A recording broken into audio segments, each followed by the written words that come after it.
She's looking for some tape. Donna, you got my back. She's got it. If nobody else got my back, Donna got my back. Thank you, Donna. Oh my goodness, that's so sweet.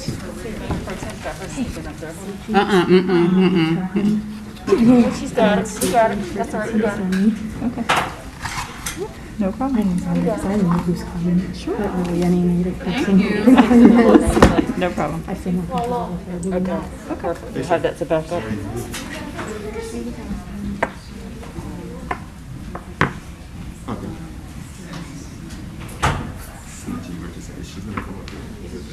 Okay, so was that C? Oh, thank you. Thank you. C-I-G. Okay. C-I-J.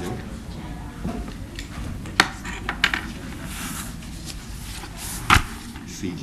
C-G. Okay. Got it. Okay, perfect. Thank you. Easy on the butterboard. I'm ready. I know.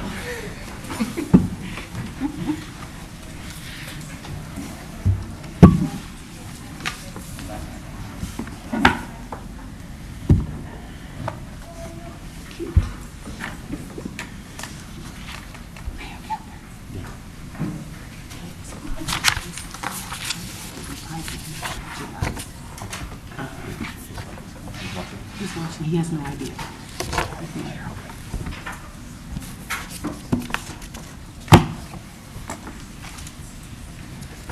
Good to see you.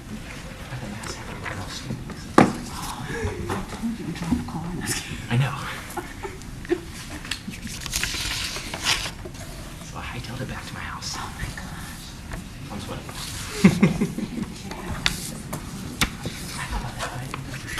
Maybe we should just make sure we do it right. Yes. We're all set? Okay. Good evening. I will now call to order our regularly scheduled Apex Town Council meeting for Tuesday, October 6, 2020. And I would like to welcome those who are joining us by live stream. Just a quick reminder before we get started, if you plan to speak tonight in public forum or public hearing, please make your way to my right and find the appropriate sheet so we can recognize you at that time to speak and get your comments. What I would like to do right now is start us off with an invocation, and I want to read this statement first. The town of Apex values and celebrates diversity and inclusion. We see diversity as a strength that binds our community together. Inviting members from different faith communities to deliver an invocation at the beginning of our council meetings supports this unity. Recognizing that not everyone practices the same traditions, we welcome you to have a private moment of silence during this time. And I would like to call up community member Pastor Keith Waller from New Life Church here in Apex. So if you would come up, provide the invocation, sir.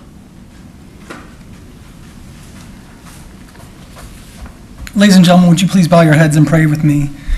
Dear Heavenly Father, just thank you for this evening, Lord. Thank you for the opportunity we have to come together as a community and to move things forward, Lord, in unity. Lord, I pray that tonight would be an example of Apex's unity and diversity all coming together, that other cities and other towns, other neighborhoods would look to Apex and see that in this diverse, trying times, Lord, that your hand would be on this city through the people coming together to talk, to negotiate, to just kind of move through where you're calling us to go, Lord. So I just thank you for this community. I thank you for everyone here giving up of their time and commitments tonight to, again, participate in something that they love, and that's the community of Apex. We pray all this through your Son, Jesus. Amen. Amen. Thank you, sir. If you would, join me for the Pledge of Allegiance.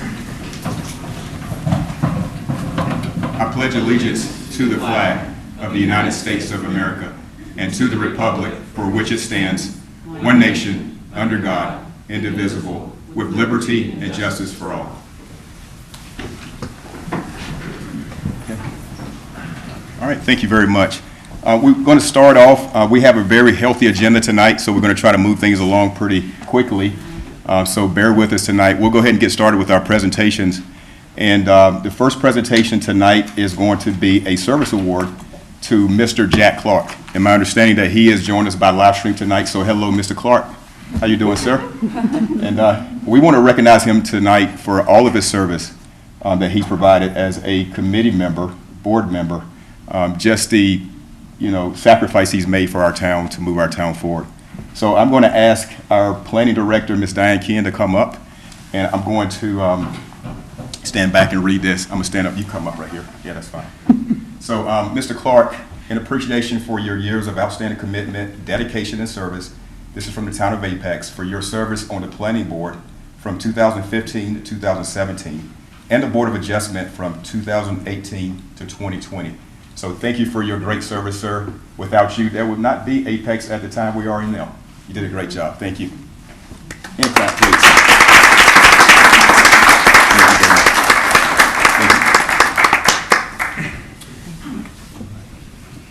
So we'll now call up. I want to start off by saying this was brought to us pre-COVID, and this group of people, they were very persistent in getting this done, and I really appreciate it. It means a lot to us. And I actually had an educational experience from this as well. I learned a lot about monarch butterflies and the migratory path they make through Apex maybe, and then they get over to Mexico, I think, so, and traveled.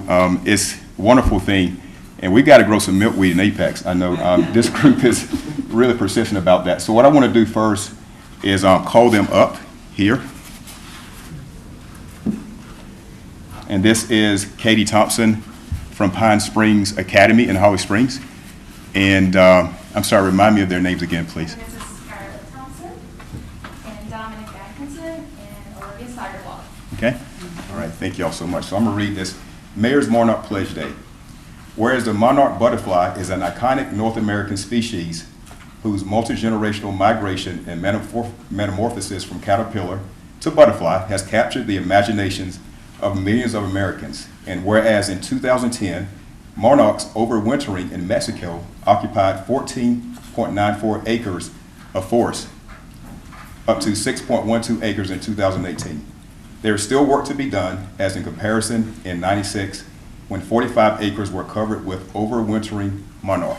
And whereas Apex is uniquely situated right in the middle of one of the few migratory paths from north and south from the monarch butterfly.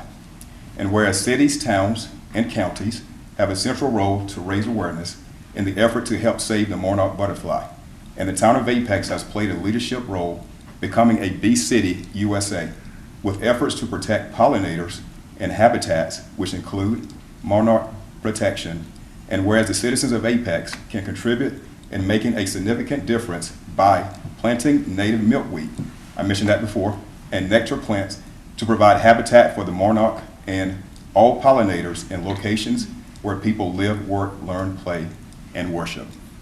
And whereas on behalf of the people of Apex, who already are fostering awareness in the effort to create healthy habitat for these magnificent butterflies. So I have to ask you this. Do we have a lot of these monarch butterflies in Apex right now? Probably not enough. We got Not enough. not enough, Yeah. okay, which is why we're here, right? That's right. So we got to raise awareness, so thank you. So here we are. I am honored to be the first mayor to lead the way by signing the National Wildlife Federation's Mayor's Monarch Pledge, and I encourage other city officials across our great nation to take a stand with me so that the monarch butterfly will once again flourish across the continent. Now therefore, I, Jacques K. Gilbert, Mayor of the town of Apex, North Carolina, do hereby proclaim October 6, 2020 as Mayor's Monarch Pledge Day in the town of Apex, North Carolina, signed on this day, October 6, 2020. So thank you very much. Thank you.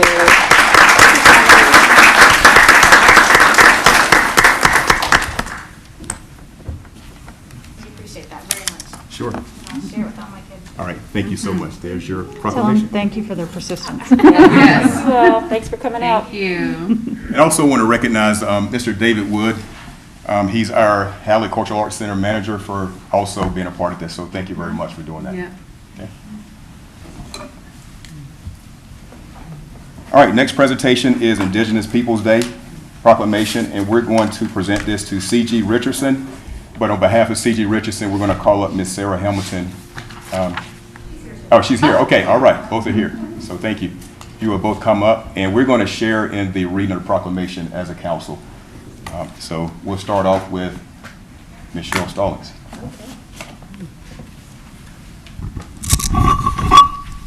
Whereas the town of Apex, North Carolina, recognizes that the indigenous people of the lands that would later become known as the Americas have occupied these lands since long before European settlers. And whereas the town recognizes that Apex is built upon the land where indigenous peoples hunted and lived, and whereas the town values the many contributions made to our community through the indigenous people's knowledge, labor, technology, science, philosophy, arts, and culture, and whereas the community southwest of Apex, known as Friendship, brought together indigenous peoples, African Americans, and European Americans, and whereas the town of Apex seeks to combat cultural prejudice, eliminate racial discrimination, and to promote awareness, understanding, and good relations among indigenous peoples and all other segments of our community, and Whereas the town of Apex promotes equality of opportunity consistent with the U.S. Declaration of Independence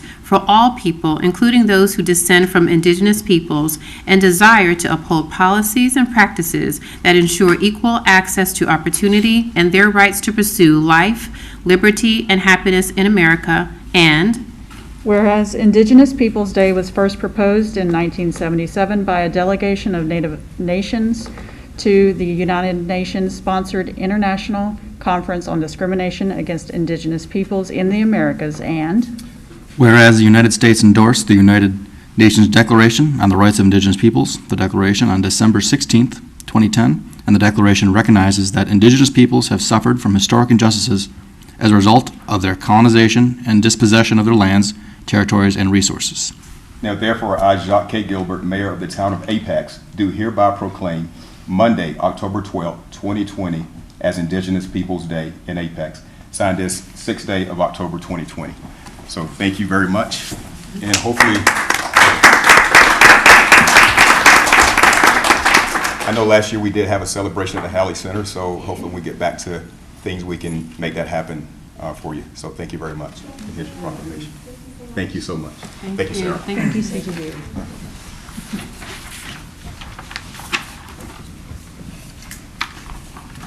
Okay, we'll move to presentation 4, which is the presentation of Energy Efficient Day Proclamation. And we're also going to share in the reading together as a council. So we'll start with Council Member Cheryl Stallings. whereas energy efficiency continues to be the cheapest, quickest, and cleanest way to meet our energy needs and reduce utility bills for residential, business, and industrial customers, and whereas energy efficiency can also make our homes and workspaces healthier, safer, and more comfortable, and whereas smarter energy use reduces the amount of electricity we need to power our lives, which helps avoid power plant emissions that can harm our health, pollute our air, and warm our climate, and cutting energy waste saves U.S. consumers billions of dollars on their utility bills every year, up to $500 per household from appliance efficiency standards alone, and whereas implementing energy efficiency and other clean energy policies and programs can help boost economic opportunities and job creation while continuing to move toward a sustainable future, and Whereas more than 2.4 million Americans were working in the energy efficiency sector prior to the pandemic in local, good-paying, clean energy jobs that couldn't be outsourced, and increasing America's recovery efforts by ramping up our efficiency efforts will sustain and create more of them, and whereas improved energy codes for homes and commercial buildings can also significantly reduce utility costs and create new jobs, and whereas for cities and states tackling harmful pollution, energy efficiency can get them about halfway through toward their climate goals, and whereas the residents of the town of Apex can continue to contribute to our energy efficiency efforts by learning about and participating in our sustainability program, and whereas a nationwide network of energy efficiency groups and partners have designated the first Wednesday in October as the 5th National Annual Energy Efficiency Day, and Whereas together the residents of the town of Apex can continue to contribute to our sustainability efforts by learning more about energy efficiency and practicing smarter energy use in their daily lives, and Whereas we, the town of Apex, urge citizens to join us in supporting our clean energy goals and moving toward more energy efficiency in the future. Now, therefore, I, Jacques K. Gilbert, Mayor of the town of Apex, North Carolina, do hereby proclaim October 7, 2020, as Energy Efficiency Day, signed this 6th day of October, 2020. Thank you so much. thank you.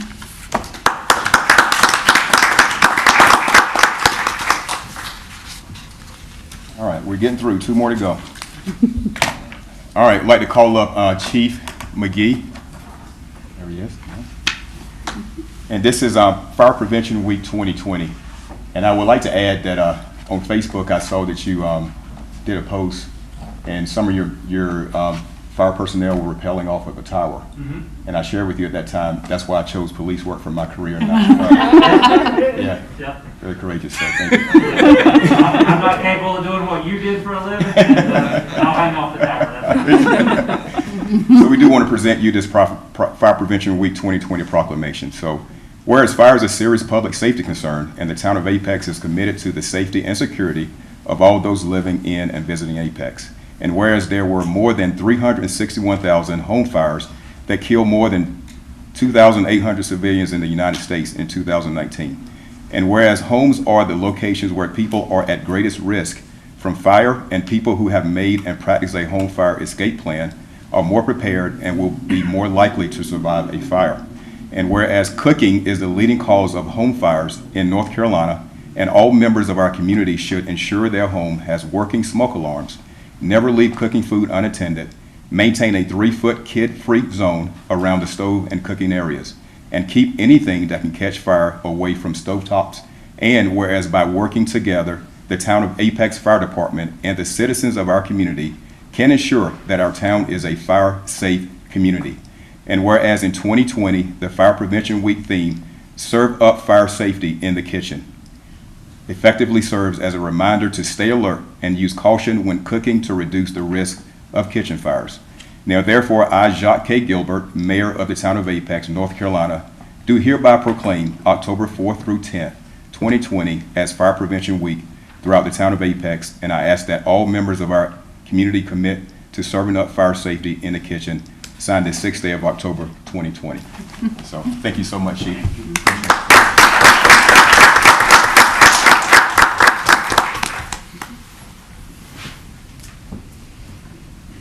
All right, the last presentation tonight is presentation of Cybersecurity Awareness Month proclamation. And, oh, you're gonna go, you're standing in tonight. All right, cool. All right, so I'll read the proclamation. Whereas the month of October 2020 is recognized as Cybersecurity Awareness Month, and whereas Cybersecurity Awareness Month is an internationally recognized campaign held each October to promote cybersecurity, and whereas digital technology plays a central role in our everyday lives and can have far-reaching security, economic, and social impacts, and whereas there is an increasing threat of cybersecurity attacks and risk to our privacy, and whereas the internet is a shared resource and securing it is a shared responsibility, and whereas the town of Apex acknowledges its responsibility by taking a proactive and adaptive approach to data security to ensure our responsibility to protect data entrusted by our citizens and customers. Now, therefore, I, Jacques K. Gilbert, Mayor of the town of Apex, North Carolina, do hereby proclaim the month of October 2020 as Cybersecurity Awareness Month. Signed this 6th day of October 2020. So I want to thank you and the team for all you do for the town of Apex. And this is your proclamation, so thank you for that.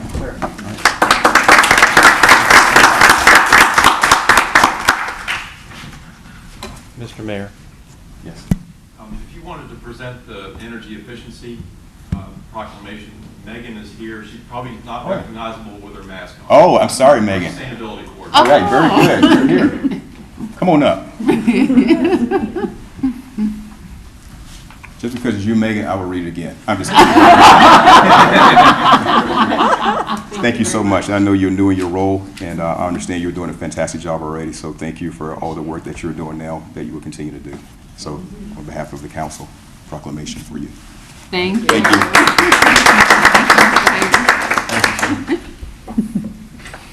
All right, we now move to our consent agenda.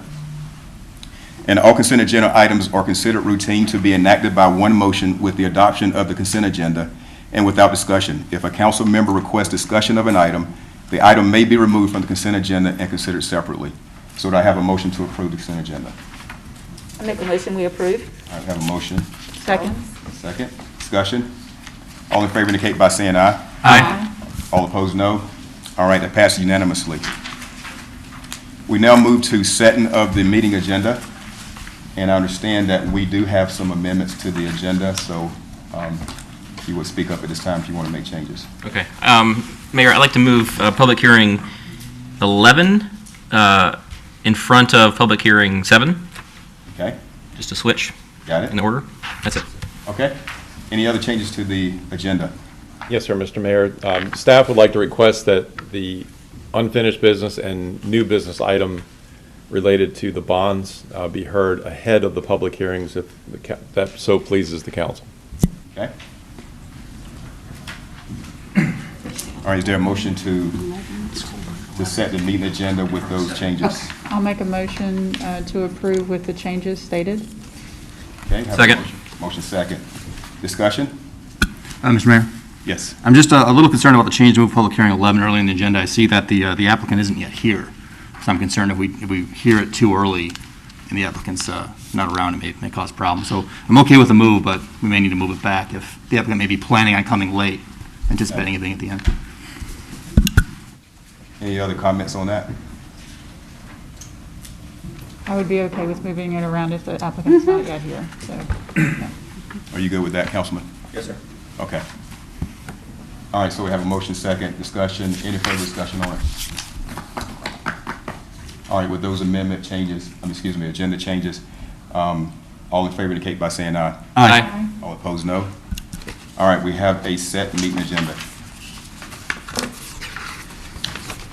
All right, we'll start with our public forum. And if you are planning to speak in public forum, you have 3 minutes, and please keep your comments to 3 minutes. There is a series of lights in front of you to help keep you moving in the right direction, green, yellow, and red. No forum, okay? I think we do have one recorded comment, and we'll open up the public forum now and listen to that comment. So, thank you.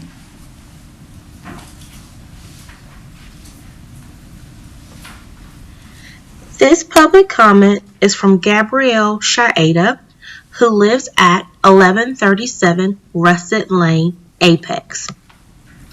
I am writing to inquire as to when we can expect to have the proposed Greenway connecting Kelly Road adjacent to Abington through the Sweetwater and Smith Farm communities completed.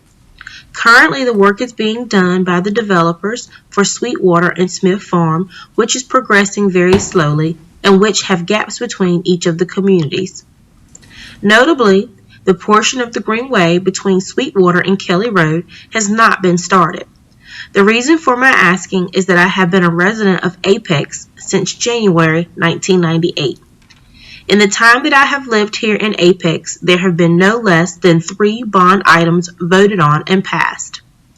2004, $13 million, 2017, $48 million, in 2018, a bond referendum was passed by Wake County.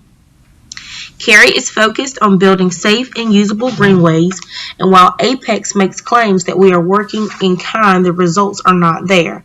I would request that Apex make good on their promises to the citizens on the parks and greenway bonds by actually building the greenways and, more importantly, connecting the greenways so that we can safely move about the city without navigating automobile traffic.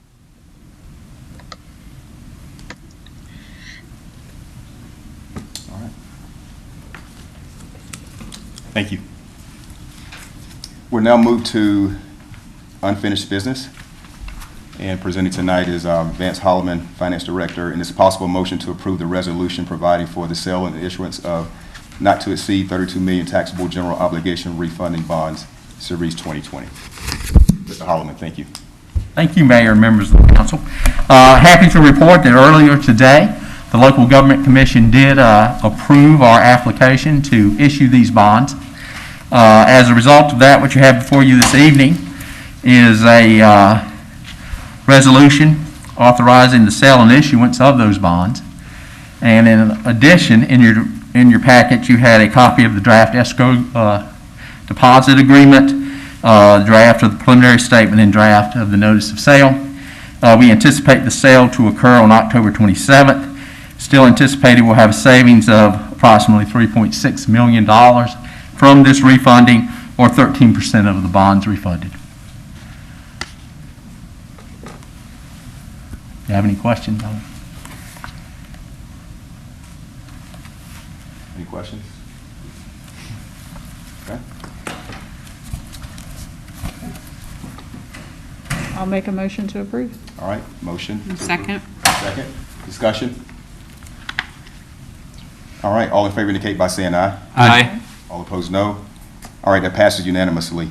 We now move to new business one. Again, Mr. Holloman, if you will provide details of the next item. Sir, thank you, Mayor. What we have is an agreement we've reached for a rate modification for 2 installment financing agreements, one issued in 2014, one issued in 2015. The bank providing the financing in both cases was Pinnacle Bank. They've agreed to rate modifications, lowering both loans, I believe, from a 2.7 and a 2.72% to 1.85%. These will result in over $400,000 of savings. So between these two items we've presented, we'll have approximately $4 million of savings for the citizens of Apex. I think it's amazing. Thank you. Okay. I'll make another motion to approve. I second I it. figure you would say that. All right. Any other discussion on the item? All right, all in favor indicate by saying aye. Aye. All opposed, no. All right, that passes unanimously. Thank you, sir. Thank you. Thank you. All right, we now move to public hearing number one, and Ms. Joanna Helms from our Economic Development Director will come up and present on this item.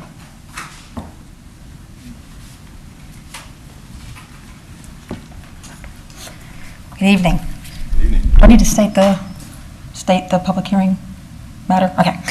Public hearing and possible motion to approve the purchase of plus or minus 32 acres of the Cash Corporate Center located at 2100 Production Drive for $1,905,792 for the purposes of economic development and the subsequent approval of Capital Project Ordinance Amendment Number 2021-1 and Budget Ordinance Amendment Number 5.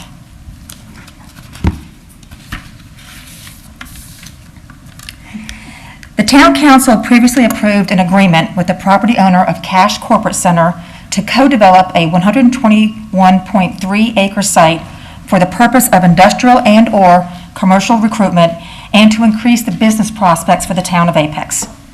Per the agreement, the town intends to purchase at least 12 acres by the end of 2020. Subsequently, the town has been working with a potential prospect that would require about 30 acres for development to locate their business here.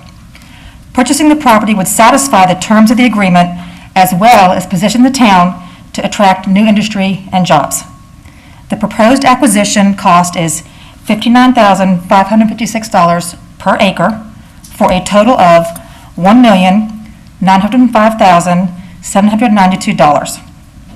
The town intends to use $750,000 from the General Capital Projects Fund and $1,155,792 from the general fund for the aforementioned costs. Capital Project Ordinance Amendment Number 2021-1 increases the current appropriation for the purchase of property at Cash Corporate Center.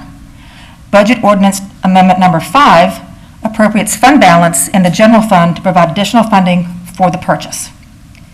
The prospect we are currently working with is referred to as Project Delta.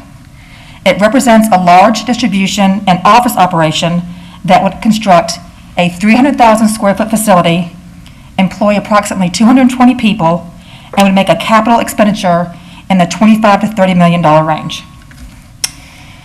For reference, let me show you where this project would locate. Again, this is at Cash Corporate Center.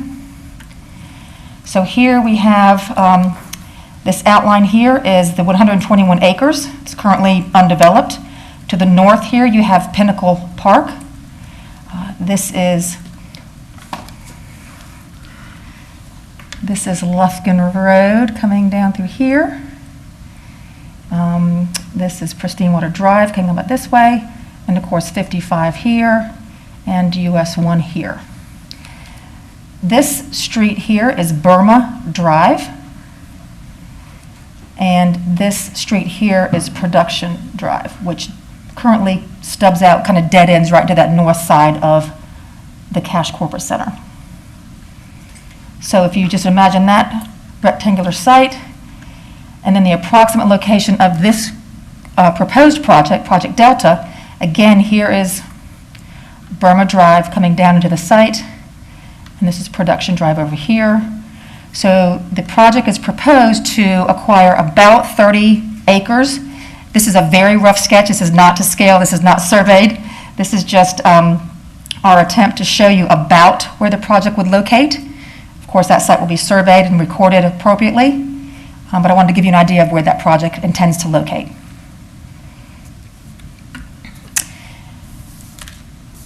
Questions or anything I can address for you this time?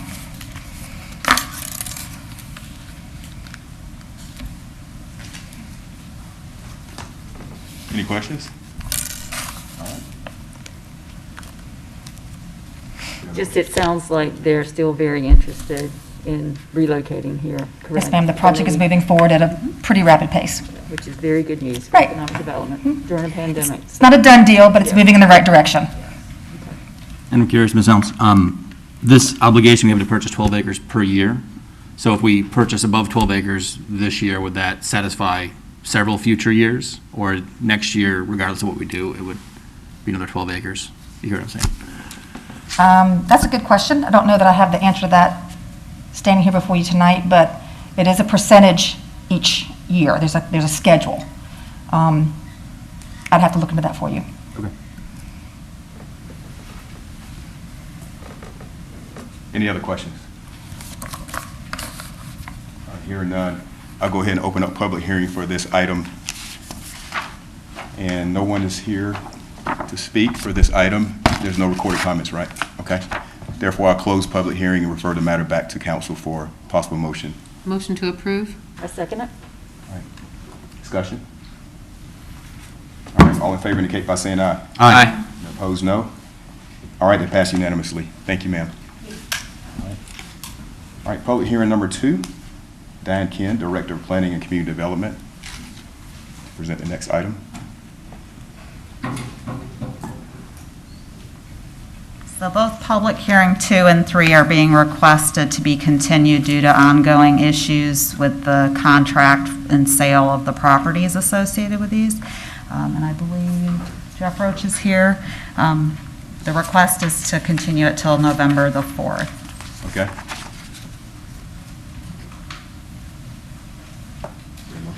So moved. All right. Second. All right. Discussion. All in favor indicate by saying aye. Aye. All opposed, no. All right, that passed unanimously, so it is continued. Thank you. All right, we move now to public hearing 4. Shannon Cox, Long Range Planning Manager, presenting this item.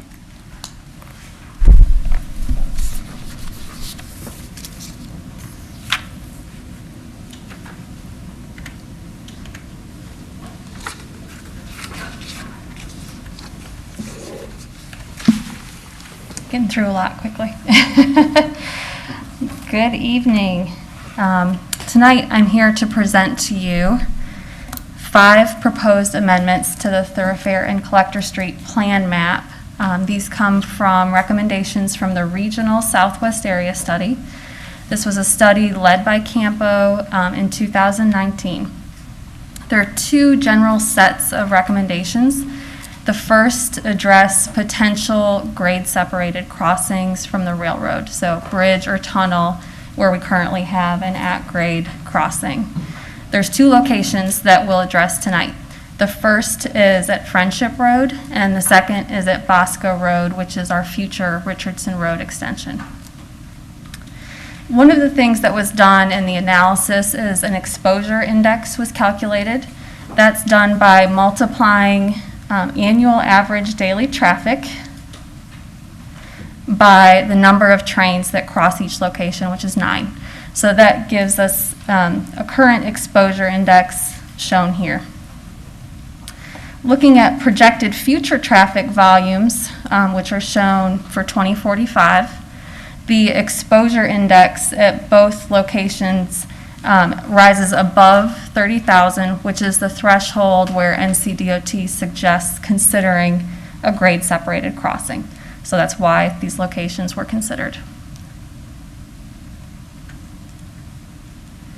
So the first location that we'll focus on is Friendship Road.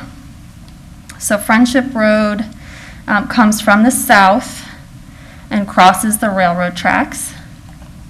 Holland Road comes from the north and meets up with Old US 1.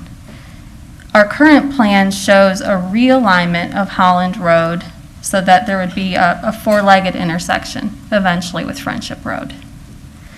The proposed change is to remove the realignment and remove the railroad crossing and instead have a roundabout at Holland with a two-lane thoroughfare bridging over Old US 1 and over the railroad tracks, meeting up with Friendship Road. This would also necessitate a change to the minor collector street and major collector street in this location.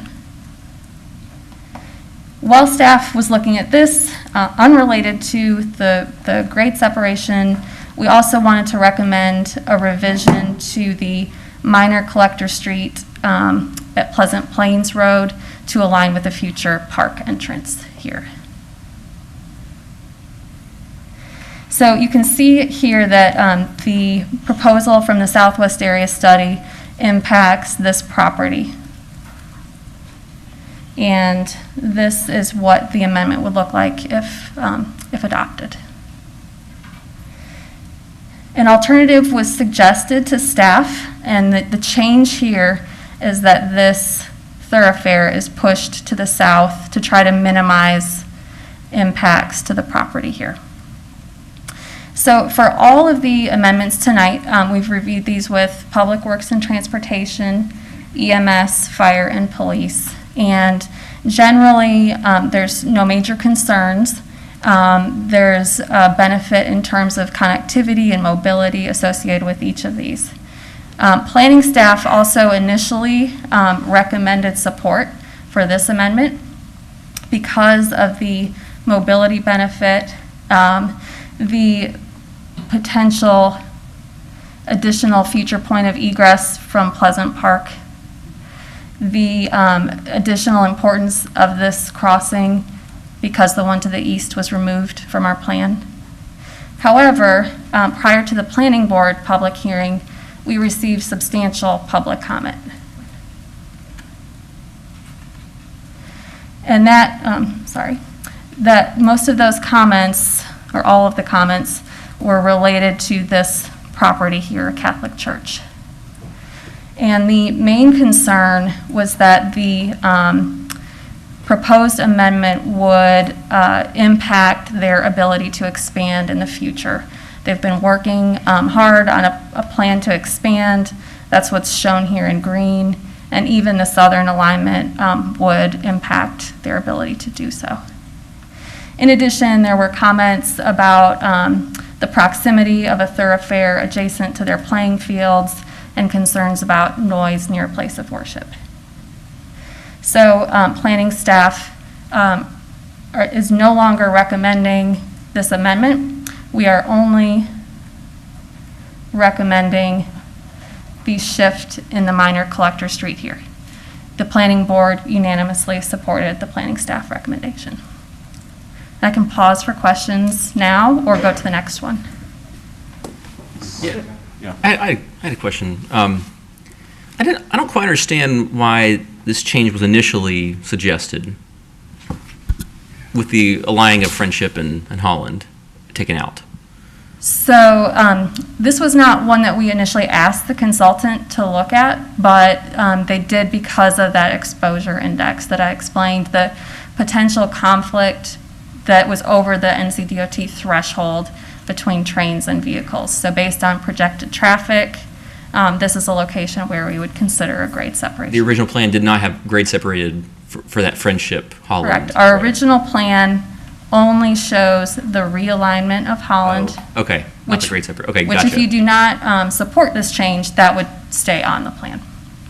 Can Friendship and Holland not be grade separated?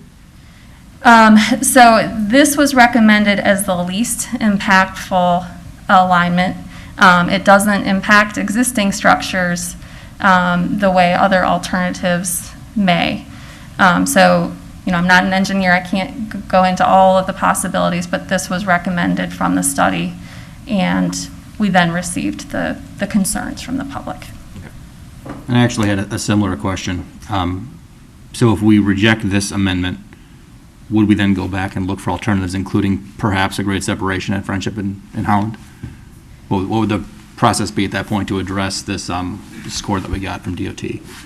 So the exposure index is just one tool that leads to a recommendation to consider a grade separation.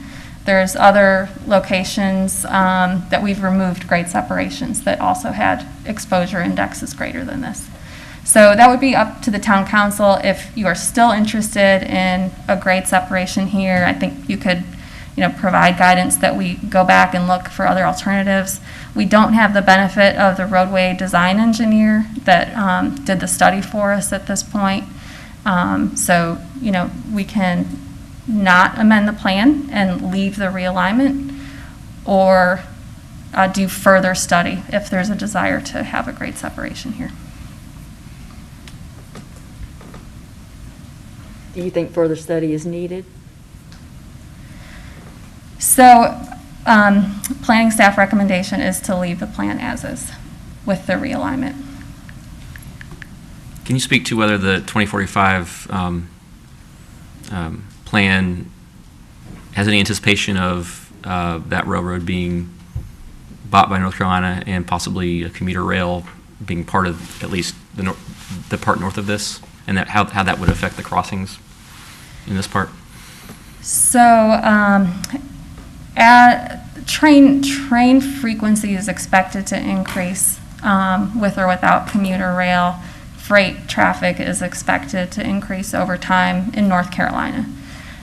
So as the number of trains increases, so does the exposure index across all of our crossings.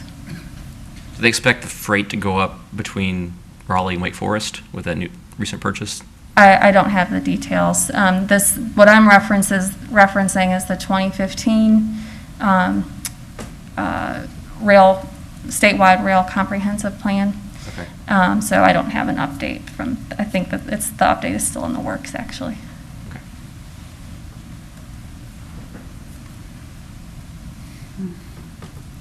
Should I move to the next? Okay. The next location is the future extension of Richardson Road between Hume Olive and Old US 1. We already have a grade separation shown on our adopted plan in this location. So this is more of a minor change in the alignment. So I keep losing my mouse, there it is. What's recommended is a slight shift in the future connector between Old US 1 and Richardson Road, and that corresponds with a slight shift in the Richardson Road corridor. The real driver for Richardson Road is ecological impacts and trying to minimize those. And so this alignment corresponds with the least environmentally damaging practical alternative. Planning staff recommend this amendment, and Planning Board unanimously recommended this amendment. I can pause here. Okay. The next set of amendments are related to needs for additional capacity. So the first is along New Hill Olive Chapel Road. The suggested change is to upgrade the section between Olive Chapel Road and Old US 1 from a 2-lane rural thoroughfare to a 4-lane median divided thoroughfare. Traffic projections show an increase from 3,700 vehicles per day measured in 2018 to between 15 and 18,000 by 2045. This is also recommended to be designated as future NC 751. So this road will have regional importance. In this case, planning staff did not make a recommendation because while there's a capacity benefit here, We've heard in previous planning processes that the rural context of this road is important to the community. So we felt that the planning board and town council are in the best position to weigh those pros and cons. The planning board unanimously recommended the amendment.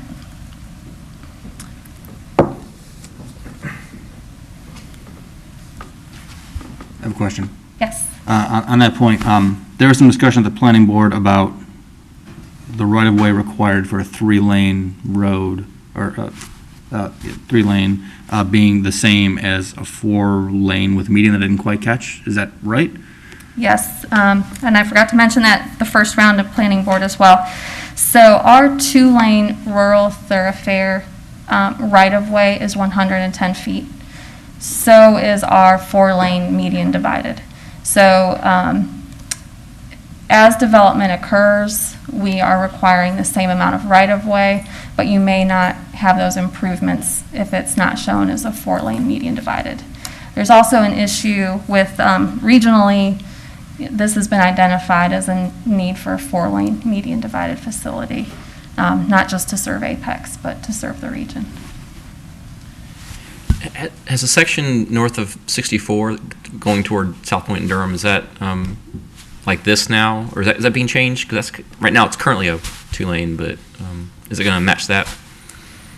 So I'm not sure how far the designation is four-lane, but our cross-section north of Olive Chapel is already shown as four-lane. I'm not sure how far that extends into other jurisdictions. So really, it's just this section between Old US 1 and Olive Chapel that we maintained the two-lane. And can you speak a little more to the differences of what improvements we'll see when our plan reflects 4 lanes versus 3 lanes versus 2 lanes? It sounds like we get the same right-of-way dedication in any case, but you sort of implied that what the developer may have to do would differ in those cases. It's just how much pavement they have to put down, kind of thing? I guess it could differ, and that's usually based on the traffic impact analysis. The right-of-way requirements are the same either way, but we would look at each development, each site plan as it comes through to determine where the curb is set, what turn lane requirements. That's by Russell. I see. So it'd be driven by traffic requirements at the time of development, not necessarily what our plan says. Right, but the other thing about designating it as 2-lane or 4-lane is if it's an NC route, then it gets in that pipeline for funding outside of development as well. So, in that prioritization process. Our pipeline or their pipeline? The pipeline through Campo's process, so state and federal funding, not Apex funding.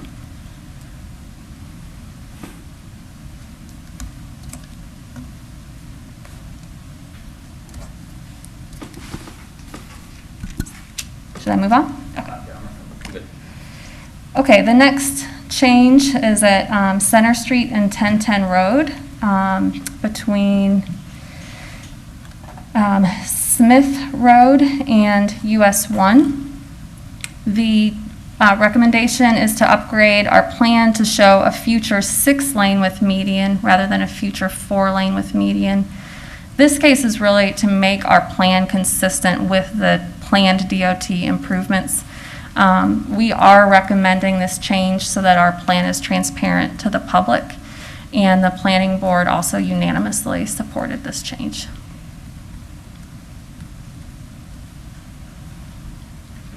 Okay. And I believe this is the last one. This is North Salem Street between US 64 and Apex Peakway. Our plan currently shows a future 3-lane, and the recommendation is to upgrade this to a future 4-lane. Again, this is based on the update to the regional travel demand model. 9,300 vehicles per day were measured in 2018. The projection for 2045 is between 23,000 and 26,000 vehicles per day on this stretch. So capacity-wise, there's a need for a 4-lane roadway here. Planning staff did not make a recommendation in this case, again, because we've heard through previous processes that the context is important here. There's historic resources on both sides of North Salem Street as you approach Apex Peakway. It would be very tight, difficult to not impact any of those resources. Planning board unanimously recommended this change, noting that the context has changed already on North Salem Street, and there's a need for addressing the capacity concerns. And so this was planned through here to be a 3-lane previously, and the 4-lane is going to be the same amount of right-of-way regardless, is that correct? No, our 3-lane standard, I believe, is 80 feet, 4-lane. Our standard is 110. We can narrow that where there's constraints, but it would be very challenging to make it less than 90 feet. And then the 4-lane is 110, is that right? That's where we start from. And this is just a summary for each, in case you need to reference it, the main considerations for each one, the planning staff and planning board recommendation.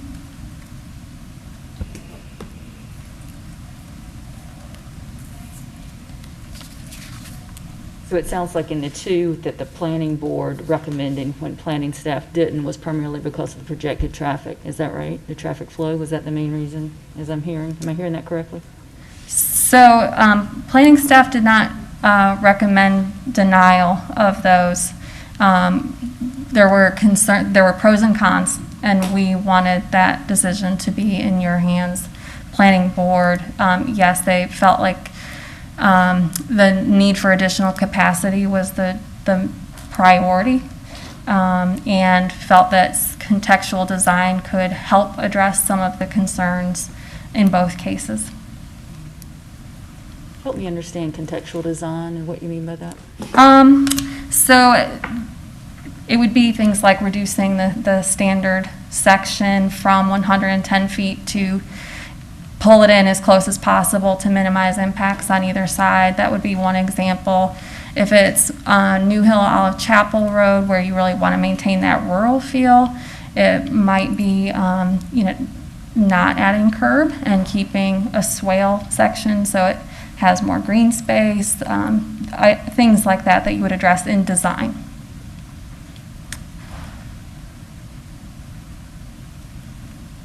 So is it helpful for us to go one by one, or what's the, what's the best way for us to let you know our pleasure?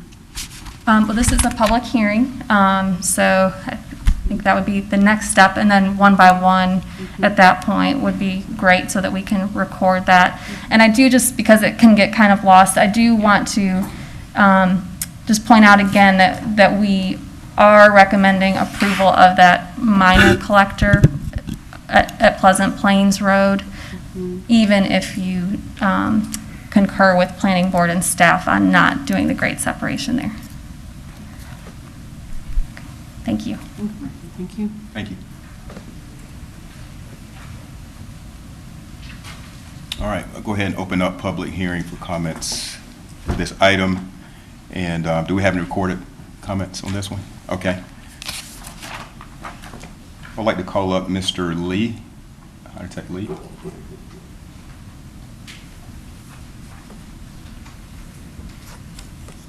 If you would, for the record, just give us your name and address, please. Yes, my name is Hyun-Tak Lee. I'm a resident at 109 Gilmore Bridge Drive in Apex, North Carolina. Mr. Mayor and the members of Town Council, I want to first thank you for giving me an opportunity to address you about a matter that's very close to my heart. And more specifically, I'll be addressing the staff recommendation number 1 about the roundabout and the Thoroughfare Road. And I think the concern for the Catholic Church is best described by my personal experience at the church. And so for the last year on Christmas break, I visited my grandparents in Korea, who I haven't seen since they visited 5 years ago. So when they first visited, I didn't know any Korean, and I wasn't able to communicate like simple questions as to what time it was, let alone like a serious conversation about how I was doing in school. And at the moment, it like really broke my heart that I wasn't able to speak to them, who I love very much. And so when I visited this past Christmas, thanks to the amazing language school that I have at the Catholic Church, I was finally able to communicate and speak to them about the details of my life, how I was doing at school, and it was such a relieving moment for me. And so for 5 years, as I attended the St. Paul Hasangjong Catholic Church, I never realized the importance of remembering my heritage, my values, and my personal identity. However, looking back now, it's remarkable how every Sunday Mass I attended, every cultural event, every social gathering or language lesson that I received at the church, it built me into the person that I am today. And I think, being a teenager in Apex, it's easy to forget things like your own heritage when, you spend most of your weekends playing soccer or going to Chick-fil-A or watching college basketball. And the church really helped me kind of solidify the importance of remembering my history. And so the language school teaches the beautiful language of Korea, which is also known as Hangul, to many kids who have lost the ability or have never learned how to speak it. And for me, what was the most remarkable is it's not only Korean kids who are there, but other members of the Apex community and children who want to learn how to speak Korean. Additionally, it is taught in conjunction with many culture and rich history that honestly no book could ever teach fully. And every year there are many cultural fests where we share our knowledge of the culture, our language, our food, not just for the parishioner, but for other members of the Apex community. And the Faith Formation School has taught, the love of God every Saturday, and it's such an invaluable lesson that every children learns. And not to mention, the way the property is situated, it's really nice having that peace and serenity for children to pray and play after each lesson. And additionally, I served as an altar server at the church, which helped me develop important leadership skills that to this day I utilize. Mr. Lee, I'm sorry, Oh, thank you so much. Comments tonight. Thank you. All right, that was the last speaker that was signed up to speak on this item. I'll refer this back to council for a motion on, I guess we'll break down each amendment. I believe we had recorded comments, correct? No? No report, no. Oh, no, sorry. no. My fault.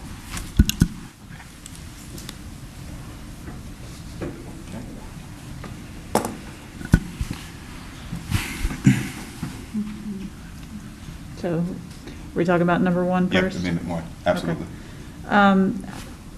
I would say, the realignment at Pleasant Park, I'm perfectly fine with that. The grade separation, I'm going to agree with planning board on that one. I think we just, it's not necessary at this time, so.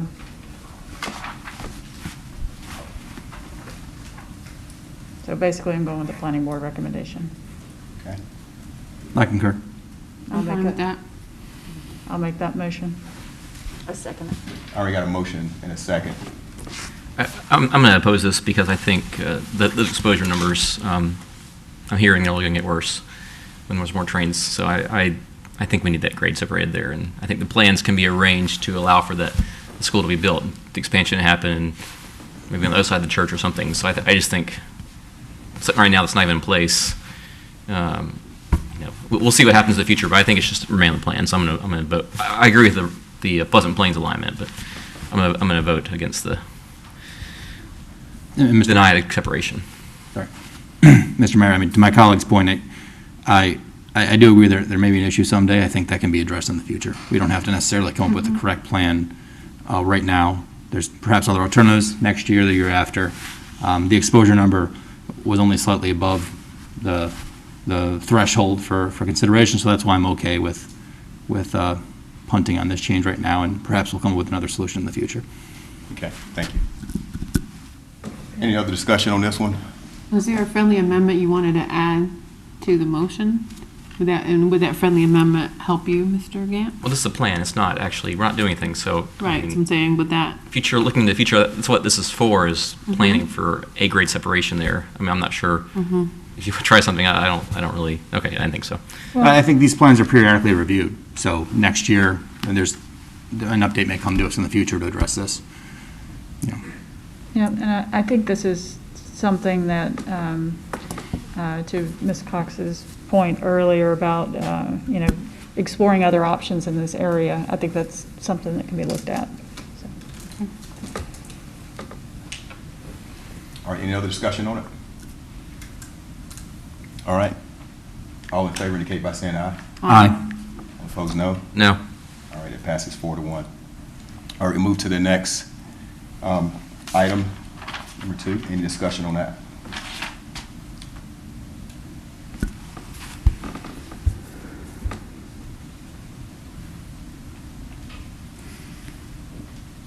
Is there a motion? Motion to approve. All right, second. Second. All right, discussion?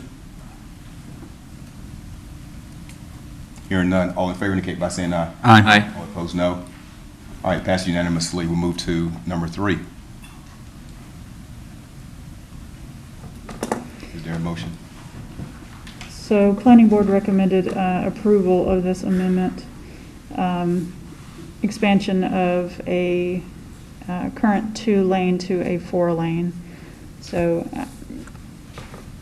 I think this is, as much as we have, has been rezoned and along Olive Chapel Road and added to it, I think it's going to be needed with capacity. So I'm going to say yes for the Planning Board recommendation. Okay. Is that a motion? Oh, sorry. Go ahead. I just had a question. Is that a motion?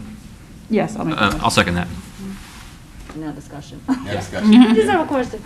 Ms. Cox, when you were talking about contextual design issues, given the rural nature of this road, is that something that could be implemented, integrated on 751 for this work? Yes, it can, and it was also noted in the Southwest area study because we brought this concern up, so that was documented there as well. Okay, good. Thank you. I'm a little concerned we're jumping in a little too fast to this, like we're upgrading a rural road to a 4-lane road with a median. And as we discussed earlier, the actual right-of-way dedication is the same between these two options. So it's not like we don't have the option of doing this in the future if it becomes necessary. So it feels a little rushed to me. And I also am concerned driving down that road. There's a couple places where it's really tight. There's like a graveyard there, a church, and I'm not sure how a 4-lane road with a median is going to fit. So it feels a little fast to me for us to suddenly tell the town, without much really discussion at all, that we're going to build this 4-lane highway through, the west part of town. In my mind, this is more about getting it on the regional plans for state and federal funding for this type of thing. It's not something that's going to be built in the short term. It's a long-term plan. So that's why I'm okay with this.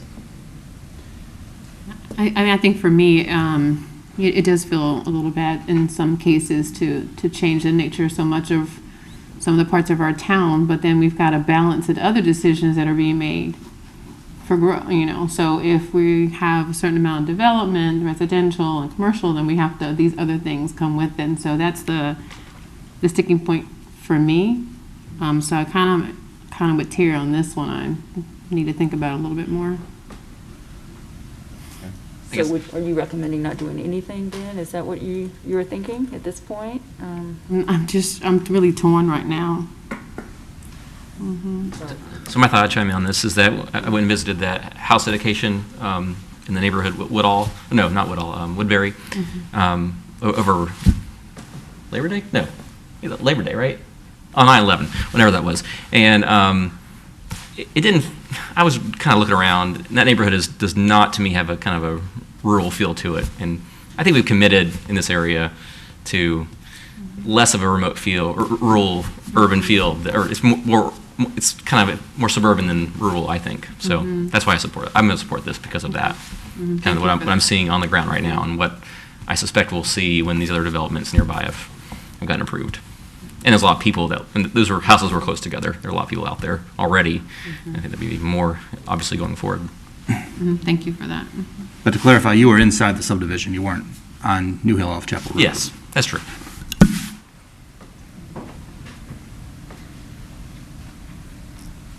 Any other discussion?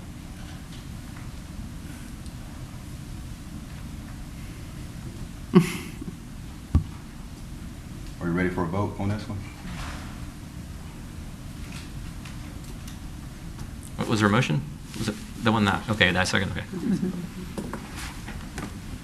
Yeah, I mean, again, to me, this is just putting it on a plan. This is to make sure that in the future, we will have funding dedicated from the state, from federal sources, so that we're not having to scramble together ourselves in the town of Apex and put this together. So to me, it's just good planning. Okay. So.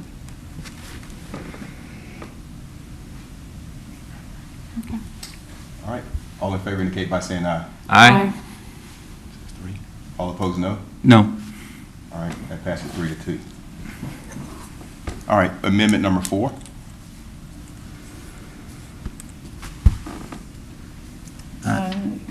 Go ahead, Jerry. As a motion to approve the amendment as proposed by the planning board. This is kind of a no-brainer. Yeah, I second that. Okay, motion second. Further discussion on it? All in favor indicate by saying aye. Aye. All opposed, no. All right, it passed unanimously. And then the last amendment, number 5.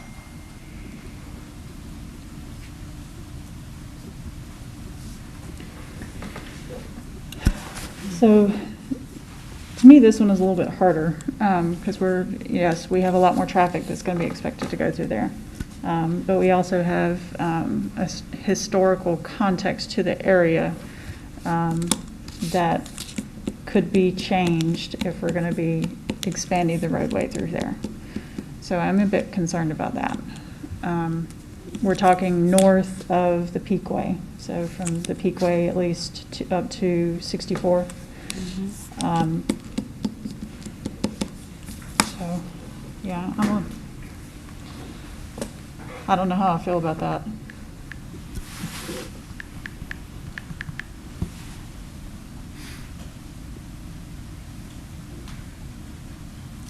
Yeah, I'm torn by this too a little bit, but I'm seeing, we have the car dealership, the Thales, the people that are unfortunately tearing down houses, it sounds like, voluntarily instead of being forced to. And it's getting less historic-y to me, unfortunately, already. And it's going to be busy.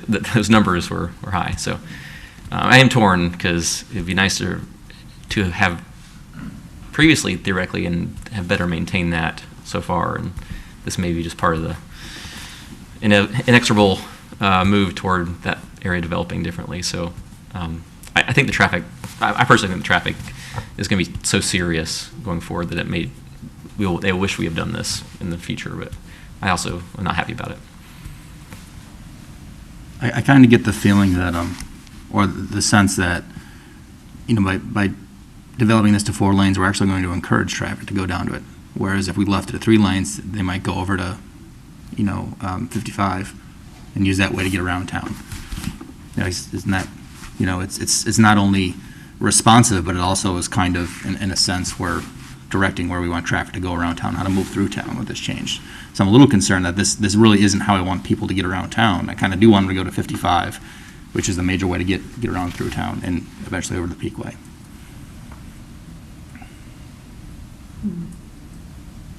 And I agree, like, the historic nature concerns me, and as you said, we're losing it day by day, and this isn't going to help. And I do want to be clear, like, we're talking about north of the Peakway. Just anyone listening, it's not about south of Peakway. It's that stretch from someone coming from 64 down to Peakway and then going around town that way. What was south of the Peakway? Is that 3 lanes on the transportation map? I think it was. Okay, so that'll stay that way.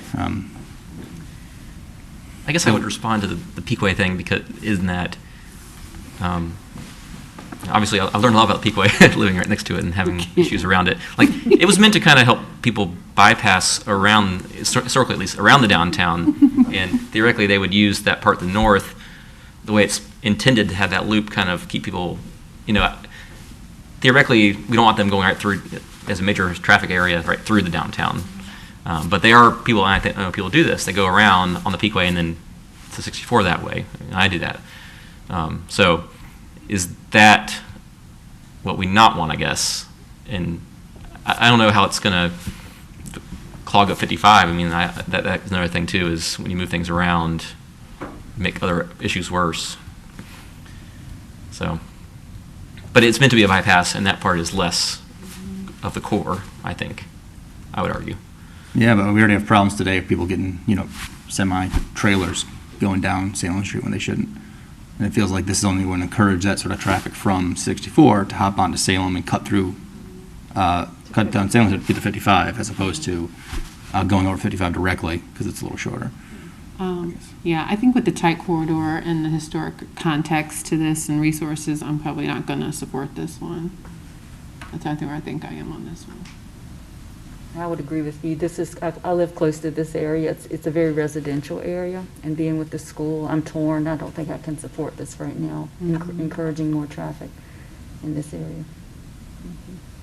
How is the school there? Does it back up to the street? I try to avoid the area during school hours, but do we see a lot of traffic on the road? It used to be worse, I think. Usually worse, yeah. That is a challenge. Are we talking about Thales, or are we talking about the other school? Thales. Okay. I'm torn on this one. What are your thoughts, Mayor? Well,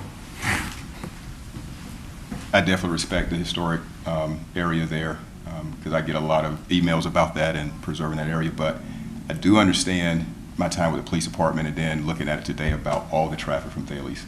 That's really tough. So I'm looking out for long-range planning, so I'm also torn, but also know sometimes we have to just get things done and expedite traffic. So I will have to lean back on our experts with the town staff and refer back to them what they think. Well, they said no recommendation Yeah. because they put it on us. They want us to choose. All right, Ms. Cox, come help us. Yeah. Come help us. I did not mention one thing, and your discussion reminded me of it. In the conversations with police and fire about all of these amendments, this one did come up, and it was about the relief valve during, school arrival and dismissal times, that the 4-lane median could provide help with that situation out there. So I realized that I didn't say that, and I just wanted to add that to the discussion because we had that input.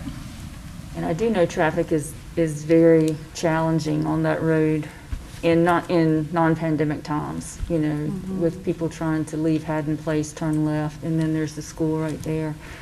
So I do know residents experience a lot of bottleneck traffic there.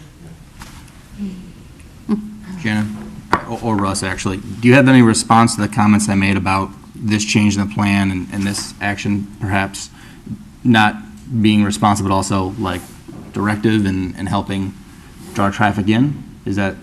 I think improving this section between the Peakway and 64 encourages people to use the Peakway and use that northern link. I mean, from my perspective, I think this is helpful to traffic and helpful for emergency services. I understand there's historic impacts, and obviously we don't have enough right-of-way for a full 4-lane section, but like Shannon's saying, we'd work on some kind of a constrained plan, some kind of context-sensitive approach to get it, as narrow as we possibly can, once we do get funding, because this is another thing that's going to be it's not a cheap thing to do. It's not something we have in our CIP right now. So we're going to have to start planning for when it's going to be done and what it's going to look like. When would you estimate it might be done if we approve? Potentially within the next 10 years. That'd be my preference if possible. We have a lot of other priorities. But, I mean, as you see today, it's busy out there. And there's times of the day when it's a parking lot, police have to be out there directing traffic. You can't make left turns. We get a lot of complaints about Britley Way, people not being able to get out of there, and unfortunately the side street traffic just doesn't warrant a traffic signal. Having extra lanes out there will certainly help with a lot of those problems, and I think it's something we can start planning, but I would hope that this would be actually a step in the right direction to encourage use of the Peakway. Certainly south of there, at some point, we have to protect the historic character of downtown. Inside that Peakway loop, the idea is that people can circulate around the Peakway and they have radial roads to get out to the main roads like US 64 and NC 55. But, you know, this is a good point, I think, to draw the line for where we change that roadway section. Thank you. Thank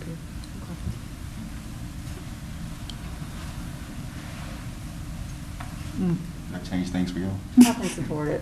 I can support it based on staff input. Is that a motion? I'll make a motion. I'll second that. All right, we got a motion second.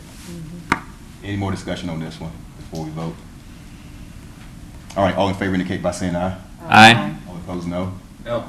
All right, passes 4-1. All right, we move on. Thank you very much for everything, staff, on this. We now move to public hearing number 5. Jenna Schaus, Long Range Planner 2, will present this item.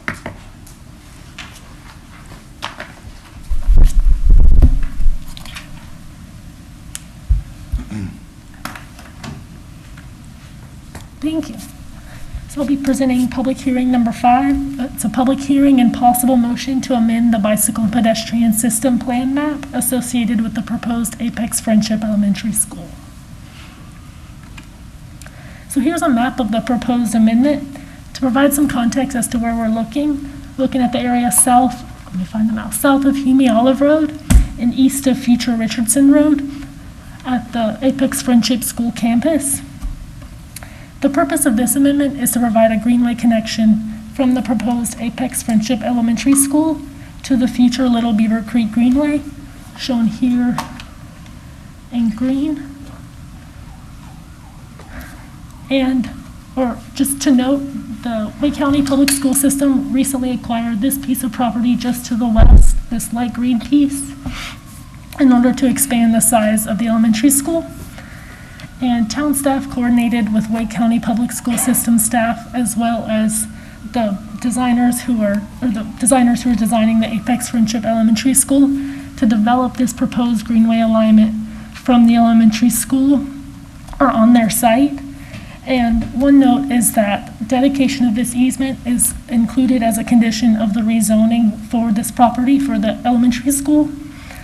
And then this Greenway would also provide a connection from the Friendship Station PUD, specifically a section of the development that includes mixed use and multifamily residential development. There is an existing easement shown right here in green to the future Little Beaver Creek Greenway, but it would be challenging to provide a connection from the elementary school to the Greenway using that easement. So planning staff and Parks and Recreation and Cultural Resources staff recommend approval of this amendment, and the Parks, Recreation, and Cultural Resources Advisory Commission unanimously recommended approval of this amendment at their August meeting, and Planning Board unanimously recommended approval of this amendment as well. And then Angela Ranke, our Parks and Greenways planner, and I are here to answer any questions that you may have about this amendment. Thank you. Sure. Jenna, would you expect that the Friendship Station, when that develops, it will connect to the Greenway just via like sidewalks, like where that little arrow is right now? That you said that's the mixed use, one of the mixed use sections of the thing of the. Or the arrow points to just the new section of the Greenway. So this parcel is now owned by Wake County. I guess the body of the arrow in that kind of parcel there. Yeah. So would you expect them to be able to access it via like little Greenway, like little stubs that if they're living there, they won't have to go all the way around. They'll be able to get on the Greenway there and just cross over. Is that what you anticipate? Anticipate that there would be connections made to the Greenway. Is that you agree? Okay. Okay, thanks.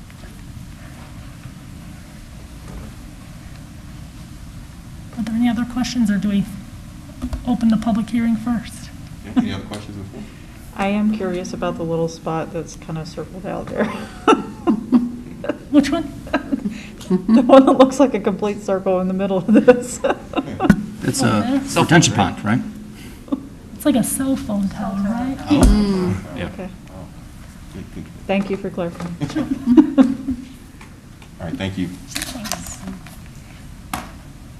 All right, I'll go ahead and open up the public hearing comments on this item. Are there any recorded comments? Okay, no one has signed up either, so I'll close public hearing and refer it back to council for a possible motion to approve.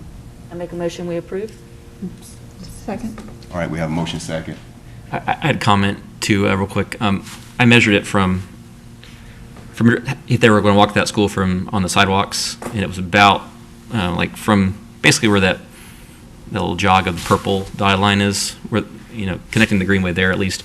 It was like 0.25 miles, and if it went all around to Hume, all of them down to the school, it was like more like 0.9. So substantial decrease in the distance, and I think will greatly encourage the walkability of that school in particular. So I think you guys did a great job with this and helping plan for the future here.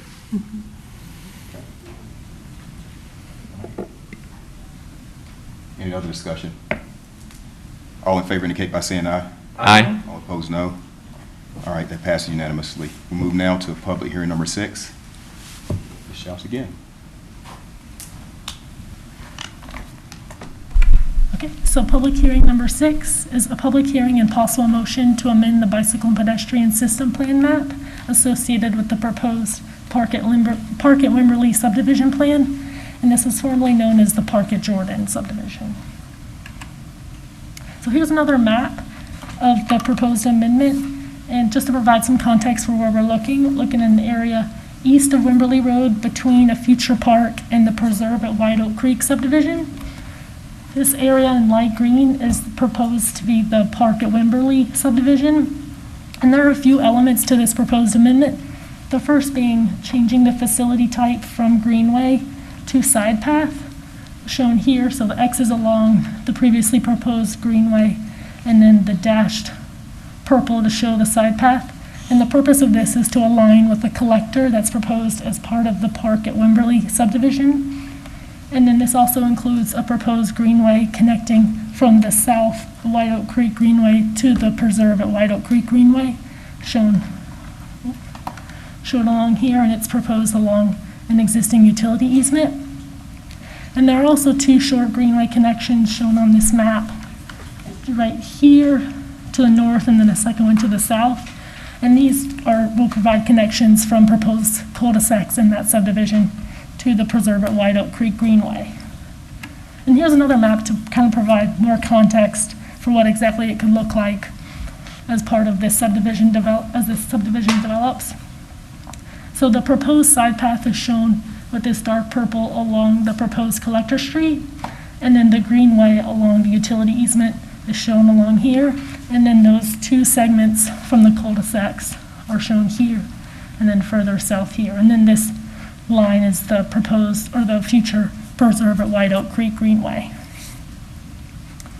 And again, planning staff and Parks and Recreation staff recommend approval of this amendment, and the Parks, Recreation and Cultural Resources Advisory Commission unanimously recommended approval of this amendment, and Planning Board unanimously recommended approval as well.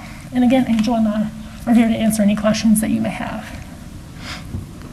Yeah, with this one, I noticed that, and I remember this development because it wasn't that long ago, some of the connections are like from cul-de-sacs out to where their property is not part of their property. So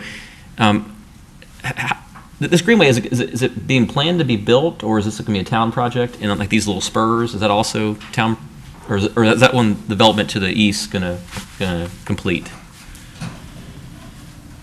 So currently, as a part of the preserve at White Oak Creek, the project was approved quite a long time ago, and when they were coming in to do plats, we got them to agree to dedicate this easement, although it wasn't a part of their approvals when their rezoning and subdivision plan were originally approved, but it follows an overhead power corridor, so they worked to get us this easement. Has not been constructed and would have to be done in the future by the town. The developer of the Park at Wimberley is proposing to build from the cul-de-sac to the property line at both of those locations, as well as along the edge of this open play area to the park here. Into the south? So, in the- they're not proposing to build this. Their project also included a full dedication of 3.97 acres here. So this Greenway construction here in those cul-de-sacs are in addition to what their full requirement was. Thanks.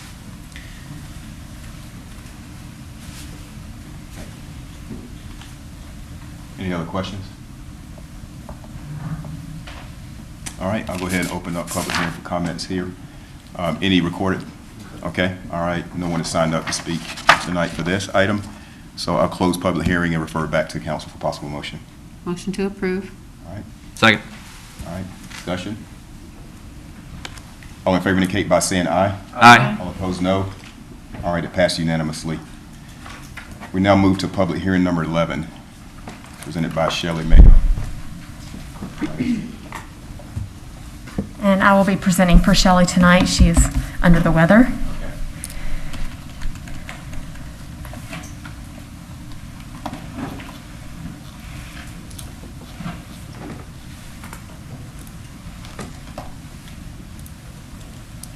Okay.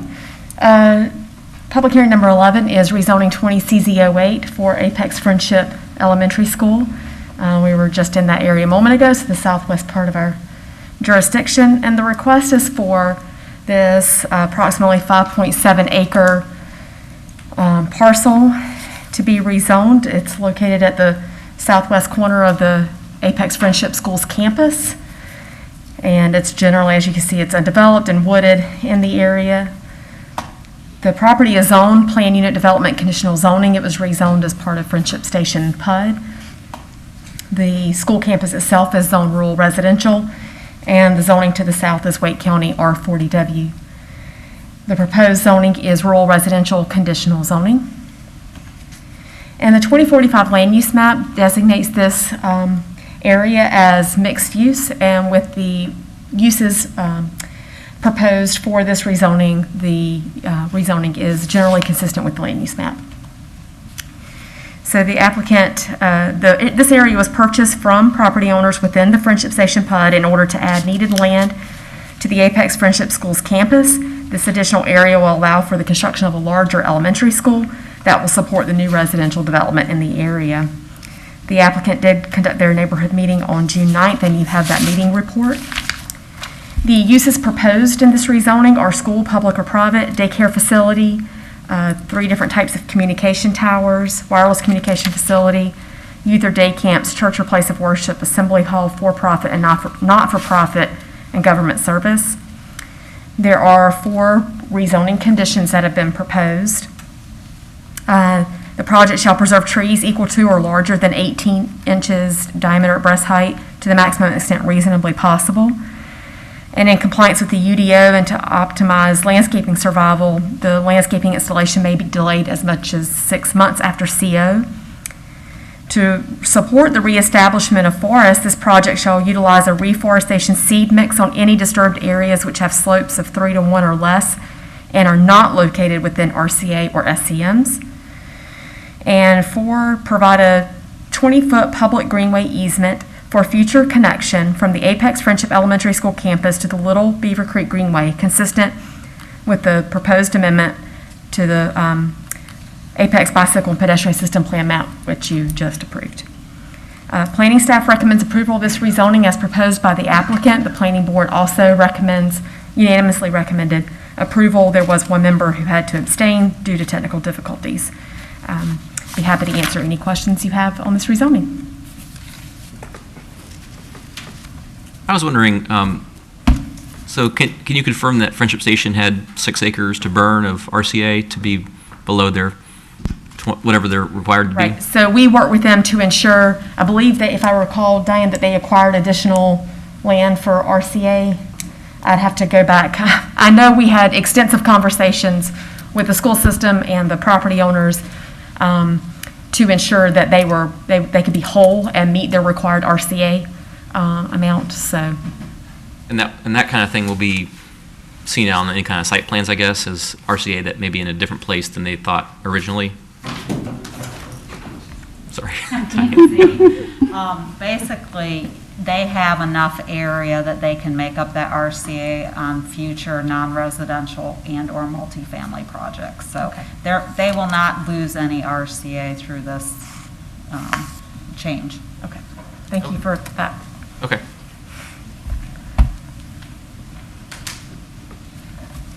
Anyone else? Thank you, Amanda. All right, I'll go ahead and open up public hearing comments. No one has signed up. Any recorded? Okay, so I'll close public hearing. Refer it back to council for a possible motion to approve. Motion to approve. All right, Second. motion second, discussion. I just want to point out, I'm not sure if you were planning to present anything or not in this, Betty, but we had some conversations about the Greenway today in the past couple weeks about Greenway construction in addition to easements, and you had said that something, I just want to get on the record here, like not just in the email, but like you had said that if, I don't know if you want to say it or I should. I'll be glad to, Mr. Gant. Okay, good. Yeah. I didn't want to break the rhythm, and Mayor Gilbert was moving. Yes, I'm happy to touch on that. As a general point, I want to appreciate everything town staff has done to collaborate with us to make this work in a way that's very cohesive and helpful. We're excited about a 41% capacity increase. We're excited about a ped bike access to a large burgeoning neighborhood, and we're excited about the opportunity to work with the owners that we worked with in Friendship Station. None of this would have happened without a large collaborative effort. What Mr. Gann is referring to was an inquiry that he made regarding our opportunity to go ahead and build that Greenway. In all fairness, the project is at such a point, there's no way for me to know where our budget sits today, and if it's suitable to be able to add that in. It's not something in good conscience we feel like we can add as a zoning condition. That said, I've had a conversation with our project team, and they have committed that if we get to a point in the project where we can determine that there's sufficient additional budget available and that it can be improved up to the stream buffer without adversely impacting our timing, they will be glad to go ahead and put that in. There's some mutual benefits to that. If construction occurs on an elementary school before children are there, it's going to be much safer than if it comes in after the fact. It's something that we support, ped bike access. It helps us reduce traffic, reduce bus traffic on our campuses. So we're all for it. It just had not been planned into the project. So we're going to do the best we can and working with the project team to try to make that happen. If we're not able to do that, we will look forward to working with that development when the time comes.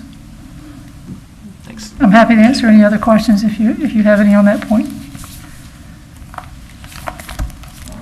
Thank you so much. Thank you so much. Appreciate it. Yes, sir. I would just say we need to keep in mind the people who have attended the neighborhood meeting and the other people that we hear from that are consistently talking to us about, traffic lights and transportation, woes.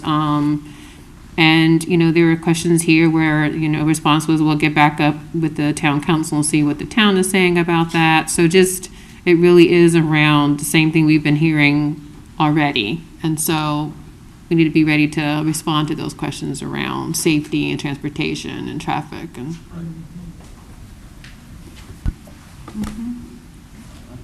I just, if I could, I just want to take a moment to kind of reflect on what this project is doing, and along with the other school that we, negotiated with part of another project, we've made such tremendous progress in the past couple months on elementary school capacity in Western White County by Apex that I think it really needs to, we take a moment and celebrate that, because this has been a big area of concern for me. And I think a lot has been done to address that, and I thank you, Ms. Parker, and everyone on your team, and everyone and our planning staff who's made this happen, because this is really addresses a major concern and a major problem. And with this change and with the other school coming, I think we've gone a long way to addressing it. I think it's pretty amazing. Absolutely, good comments, thank you. mm-hmm. Anyone else? All right, so we have a motion second. Ready to vote. All in favor indicate by saying aye. Aye. All opposed, no. All right, that passed unanimously. Thank you. We'll move to public hearing number 7. And Ms. Bunce, you present also? Yes. Okay.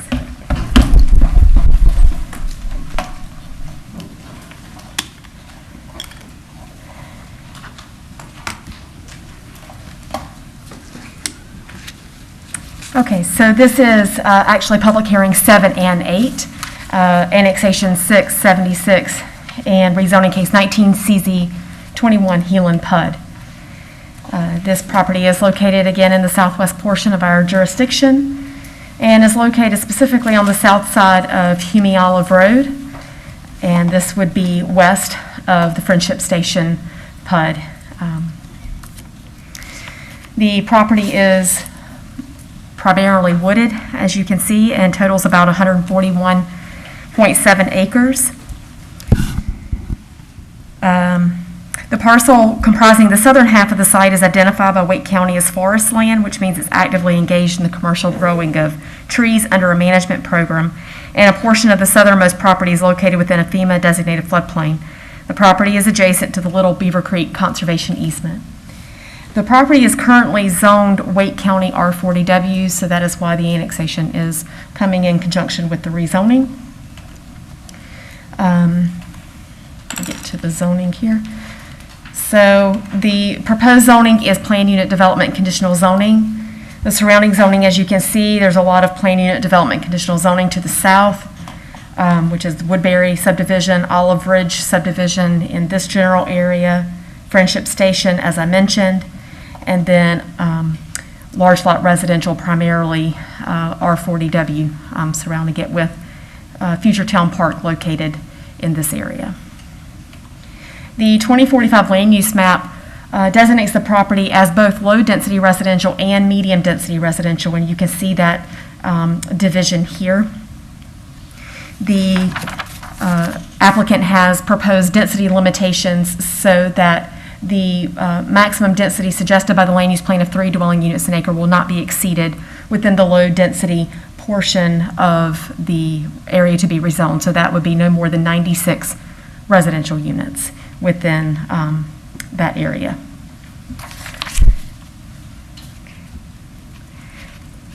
Make sure I'm not missing anything. The uses proposed are accessory apartment, single-family townhouse, greenway, recreation facility private, park active and passive, and utility minor. There's a maximum of 520 residential units proposed on the property, of which no more than 260 will be townhomes. The applicant has also added a condition that no covenant prohibiting the accessory apartment use shall encumber the property. You have in front of you a revised wording for the mitigation condition. There were some minor modifications, but the intent still remaining the same. So the revised wording is in concert with the town's request to release the Richardson Road corridor from the state of North Carolina conservation easement. Prior to the town issuing the tree protection fencing permit, the developer shall dedicate or cause to be dedicated to the state a conservation easement over and upon approximately 7.946 acres of land as shown on the attached Exhibit A and described therein. And the developer will endeavor to provide this dedication as early as commercially reasonable, but in the event no later than the tree protection permit.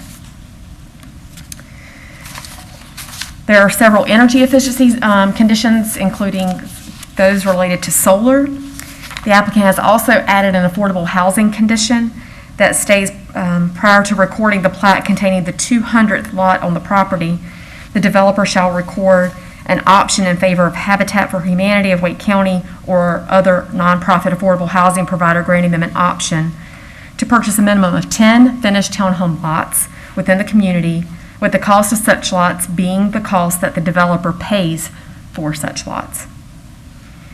There's also a tree canopy condition stating the intent to support protecting and reestablishing tree canopy. And prior to recording the first subdivision plat, the developer will provide a donation of $19,200 to a local nonprofit organization with a mission towards tree preservation and replacement. We have a long list of architectural standards, which I will not review. They are fairly typical for what we see on rezonings. For RCA and buffers, the site is required to provide 25% RCA. It was submitted before the change to the UDO requiring single-family and townhome developments to provide 30% RCA. And because the project is planned to be mass graded, an additional 5% will be provided within the single-family detached portions of the development. The buffers proposed are generally consistent with what's required by the UDO, with 2 exceptions, and I'll just point those out. Along Hume Olive Road, the ordinance requires a 30-foot buffer, and the applicant is proposing a 50-foot type B buffer, which will accommodate the street, let me say this right, street side greenway along Hume Olive Road. And then along the southern boundary, the buffer is proposed to be increased from a 10-foot type B to a 15-foot type A. For transportation improvements, Hume Olive is designated as an existing 2-lane thoroughfare, so additional right-of-way dedication is required for that road. And as I said, there will be a street side greenway provided along the south side of Hume Olive as well. In addition, there's a slide. Okay. The project will be, this is it, extending Horton Ridge Boulevard from the Woodbury subdivision. This is a future collector street identified on our plan. So they will be constructing this future collector street. And in addition to that, there will be a future side path along the north side of Horton Ridge Boulevard and a greenway connection to the Olive Ridge subdivision. There was a TIA conducted as part of this rezoning, and the applicant has added the transportation conditions as requested by staff based upon that TIA. Regarding the conservation easement, this is the proposed mitigation area that I reviewed the condition for previously. As you know, we have a conservation easement that was impeding the future construction of Richardson Road, and this mitigation area will help that portion of the conservation easement to be released so that Richardson Road can be constructed.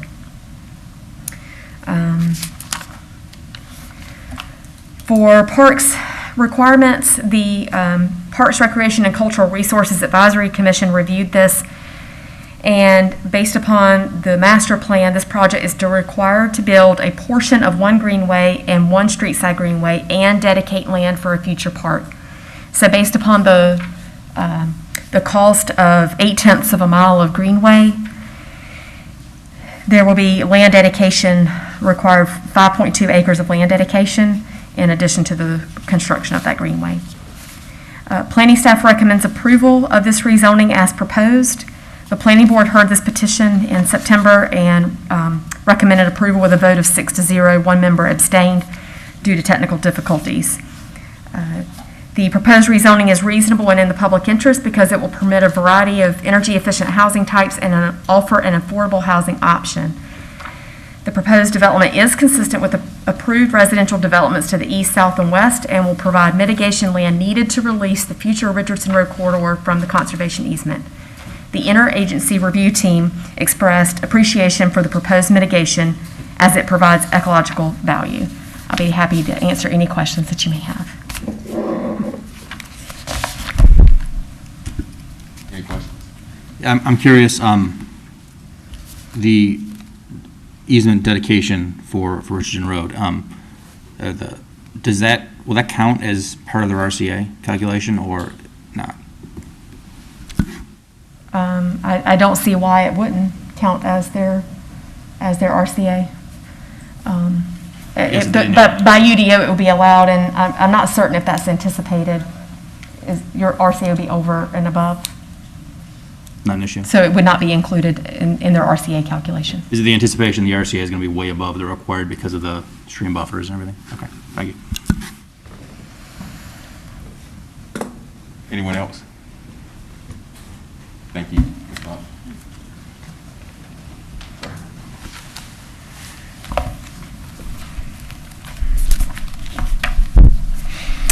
Good evening, Mr. Mayor, members of the council. Jason Barron with Morningstar Law Group here on behalf of the applicant. Excited to be here tonight. I think this is the first time I've appeared before you during the pandemic, and appreciate you all being able to host a safe environment for a meeting, and very impressive safety measures that you all have adopted for the council chambers, almost uncomfortably when I wasn't looking, but I survived.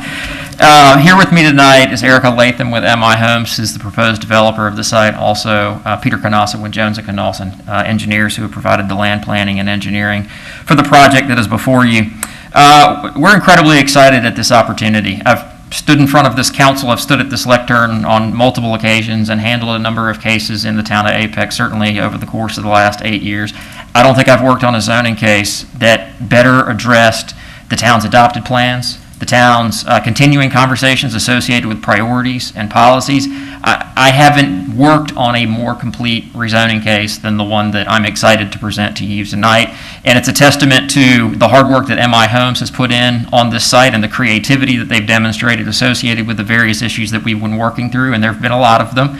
It's also a testament to the very hard work of you all staff. Your staff has been very dutiful in carrying out the guidance that you all have provided to them as they have gone about their job. They've been incredibly constructive in terms of informing applicants like MI Homes in terms of what council's expectations are as development projects move through the community. So you should be very proud of the job that the staff is doing on you all's behalf when you can't be in the room and when it's just us on the staff. And so I want to touch on 9 aspects of this case, and I'll do my best to do it within the time provided because there is a lot to unpack on this case, and Amanda's done a great job of highlighting it. I do want to start by, in your standards, on page 7 of 11 of your staff report, it talks about the standards for a planned development district, and it says, in return for greater flexibility in site design requirements, planned development districts are expected to deliver exceptional quality community designs that preserve critical environmental resources, provide high-quality community amenities, incorporate creative design in the layout of buildings, resource conservation area and circulation, ensure compatibility with surrounding land uses and neighborhood character, provide high-quality architecture, and provide greater efficiency in the layout and provisions of roads, utility, and other infrastructure. This case is why planned development districts exist. The conditions associated with this case check all of those boxes, and I want to jump through these just as quickly as I can because you've got a very thorough staff report on these issues. The first is it's consistent with the town's adopted land use plan from a density standpoint. It also has community support. We had a great neighborhood meeting at the beginning of this development. You never know how those are going to go, and we received a lot of positive feedback from the folks who attended that. And since that time, we've received additional positive feedback from the community as a whole. As Amanda referred to, there are architectural conditions included within the development and the proposed zoning that are consistent with the town standards. There is significant public infrastructure that's being provided as part of this development. As mentioned, Horton Ridge Boulevard is being extended from Woodbury to the south, crossing 2 streams, not 1 but 2, working its way through the site, and ultimately will be extended over to Friendship Station, which is a significant piece of road infrastructure that's being provided to assist with how folks get in and around this very fast-growing portion of Apex. In addition, there are greenways being provided that were mentioned. There's a greenway up along Hume Olive Road. There's also a greenway that's being picked up from the Olive Ridge subdivision. This kind of green line here is where the greenway is being plugged in from Olive Ridge, and it will be brought through the site and ultimately brought consistent with the town's transportation plan associated with greenways. So there is significant road infrastructure, significant public infrastructure that's being provided to the overall community, not just the residents in this area.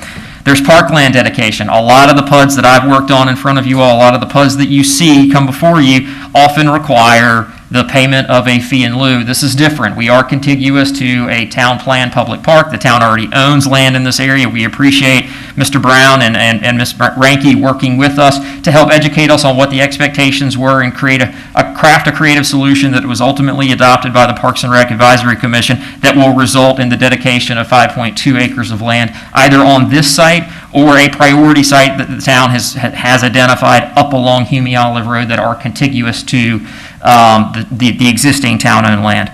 The transportation improvements associated with this project, the TAR or the TIA that was done, the traffic impact analysis, every single recommendation in that TIA, whether it was for traffic that's being generated by this development or existing traffic and recommendations that are included for other projects, whether it was Woodbury, Jordan Point, Friendship Station, every single one of those conditions has been incorporated into the zoning conditions associated with this case, without exception. All of them are included. Energy efficiency, as was mentioned, we have conditions associated with energy efficiency that MI has committed to. Every single-family dwelling will be pre-wired to permit future solar installations.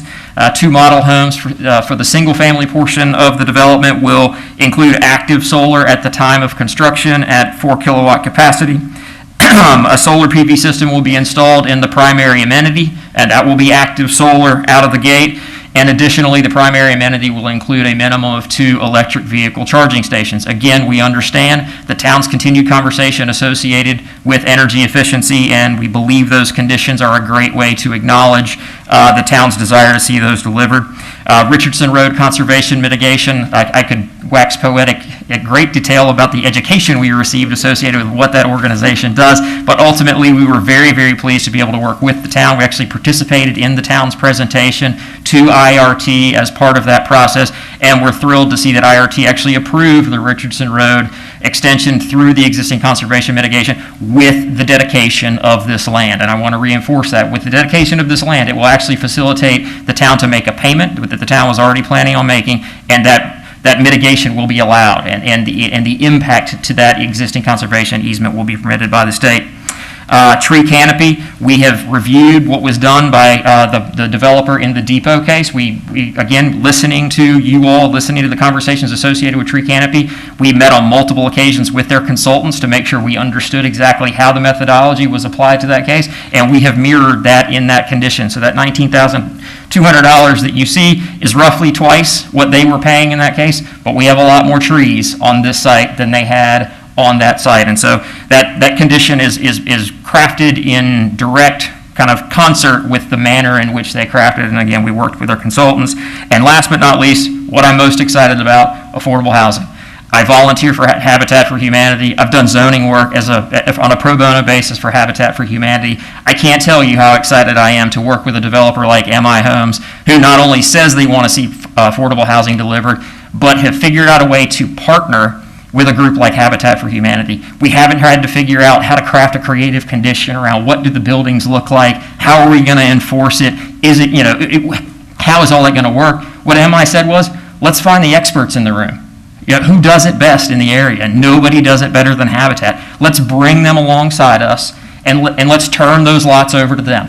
And so we have a minimum of 10 lots are going to be provided to to Habitat for Humanity for affordable housing in this development. There will be mixed income opportunities. You'll drive through this community, you won't know which townhomes are the ones with the folks who are Habitat built, and which is kind of what you are looking for. You're looking for those mixed income opportunities in affordable units. I do want to note for you all's benefit, while 10 units doesn't sound like a lot, the difference in the price that Habitat could afford to pay and what MI expects the market for these lots to be is roughly $30,000 per lot. So spread over 10 lots, that's essentially a $300,000 haircut that MI was taking and is taking because MI wants to see active, affordable units delivered as part of this project. And I think the last point I want to make with respect to timing, we've requested that it be done prior to recording the 200th lot. Really the reason why is because they're not sure if the single-family detached is going to start before the townhomes, and that just makes sure that we've got flexibility as the phasing of this project works its way out through the process. And so with that, again, excited to be here, and we respectfully request you all's support of the case and happy to answer any questions you may have. Thank you. Thank you, Mr. Barrett. Any questions for him? Okay. Thank you. I have a question, Mr. Barron. I thought we had maybe discussed about maybe moving your affordable housing condition from 1.9% to 3%. And so I've talked to my client, and at this point, Ms. Stallings, they are running into a ceiling on their ability just from a financial standpoint in order to be able to make that commitment. Let me consult with my client and I will get back with you. And you're right, and I apologize for not addressing that. I just ran out of time. One additional thing you asked for in some exchanges that we had recently was providing a payment in the event that the option wasn't exercised. And so I talked with our case planner about that. And so we are going to be offering, and I've got the little written consent filled out, and so I will read the language, but As part of condition 5E, which is the affordable housing condition, we're going to be offering and adding language to the end of that that says, if the option is not exercised prior to recording of the final plat for the development, then the developer shall cause to be paid the sum of $300,000 to be conveyed to a nonprofit organization participating in affordable housing. The developer will work with the town of Apex to identify a mutually acceptable nonprofit organization to receive these funds. So that's language that is just consistent with what you all have done in other cases, and we're happy to add that. But I will get back to you on the unit count number. Thank you. Yes. Thank you. All right, I'll go ahead and open up the public hearing for both 7 and 8. And I think we have recorded comments. Is that correct? Yes, sir. Okay. For public hearing 8. Okay. This public comment is from Deborah Hurt, who lives at 8829 New Hope Farm Road, New Hill, North Carolina. I support the approval of conditional zoning number 19CZ21. The developers are offering a lot of benefits to Apex through this subdivision, some of which include a greenway and adding to the future olive green park. I feel overall this will be a subdivision that Apex will be proud to have as a part of their community. Please move forward with this subdivision by approving the rezoning for it.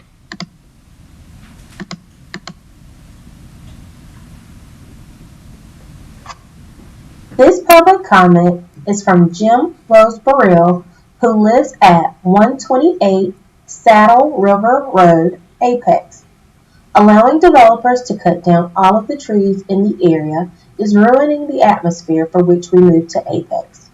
We do not need to make Apex another Cary. Please stop.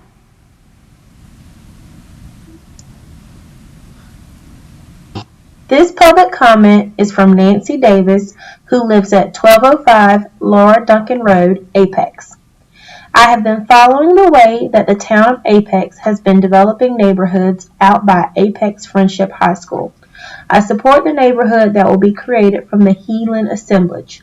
I really am impressed by the many benefits this developer is offering to Apex, from donating 10 Habitat to Humanity lots to dedicating a 7.946 acre conservation easement, not to mention including a greenway within the development and adding to the future olive green park. I support the rezoning for this development. It appears it will be a wonderful subdivision that will help Apex maintain its reputation as one of the best places in the country to live. This public comment is from Steve Castleberg, who lives at 8824 New Hope Farm Road, New Hill, North Carolina. I'm writing in support of the rezoning project 19CZ21 Heelan assemblage. Amongst the many benefits this project will provide are connector roads to existing neighborhoods for emergency services, greenways that will connect to the adjacent proposed Apex Park, as well as connecting to other neighborhoods, and a nature preserve land swap so the extension of Richardson Road to Old US 1 may finally proceed. Considerations have been made for solar power and affordable housing as well. Please vote in favor of this project. This public comment is from Steve Castleberg. All right, thank you. All right, we also have one person signed up, Mr. Bill Ahern. If you would come up, please.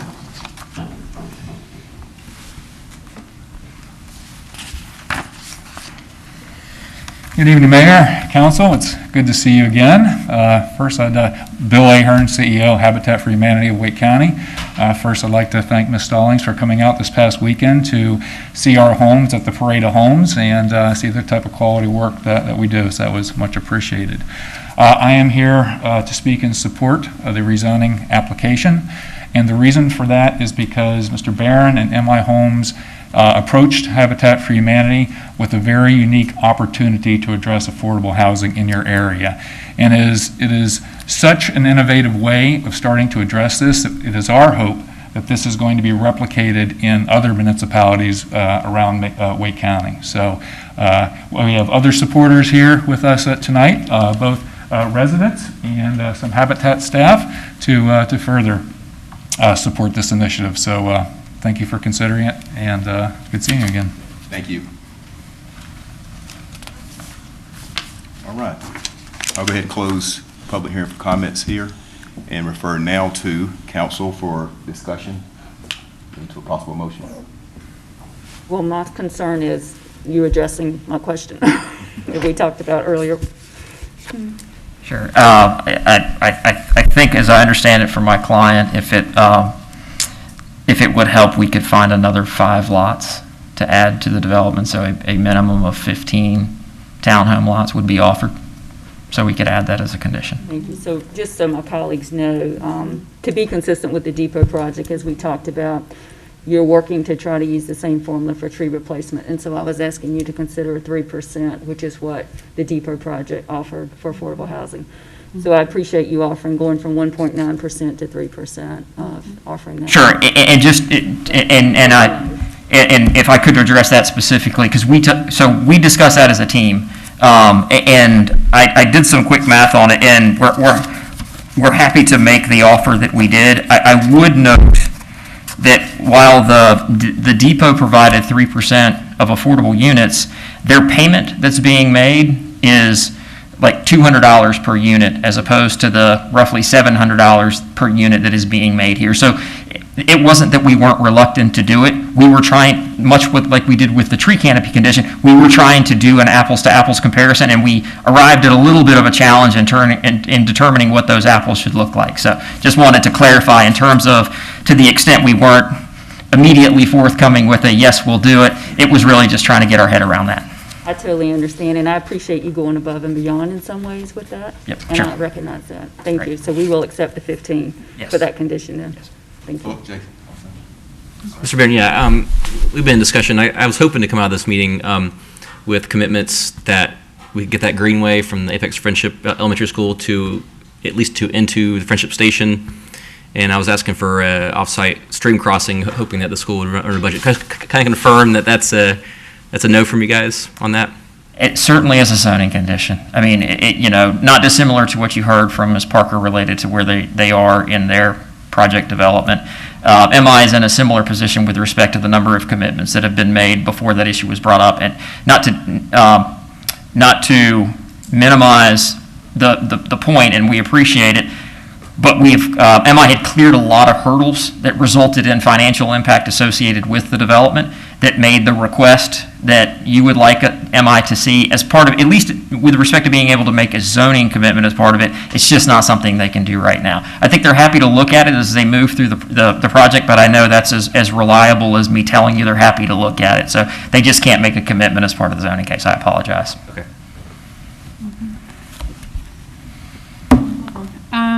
So I guess I have a couple concerns, and so I think I communicated it with y'all over the weekend that my concern is typically what it has been, and so what people bring to us is, oh, here's another large development, there's so many developments in the area, and while we have another elementary school online, we have issues related to high school, for example, and the middle school. So, what would I tell someone who says, well, this is over 500 units and there's all these others around? What would I tell that person about this particular project besides obvious about the affordable housing piece? But if someone doesn't want to hear that, what would I say about the impact of your development then, to say this is why I should support this?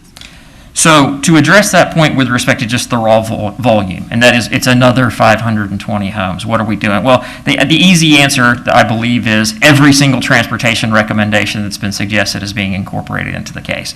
More importantly, I think from a big picture perspective, having projects of this size allows you the flexibility to be able to address the number of things that are included in this case, because it's not just housing affordability, it's energy efficiency, it's parkland dedication, actually on site, so there are buildable lots that are lost in this process. Smaller projects don't have that flexibility, and you've probably heard that in other cases where people say, yeah, we just can't make it happen. I think from a public good standpoint, there's a lot of things that come out of this case that wouldn't be possible if you didn't have an assemblage that would facilitate 520 units. So I believe that while the raw number on the page appears to be a very large number, the reality is the town gets a lot more benefit, the community gets a lot more benefit when all of that comes together rather than piecemeal, because you don't pick those things up on an individual basis.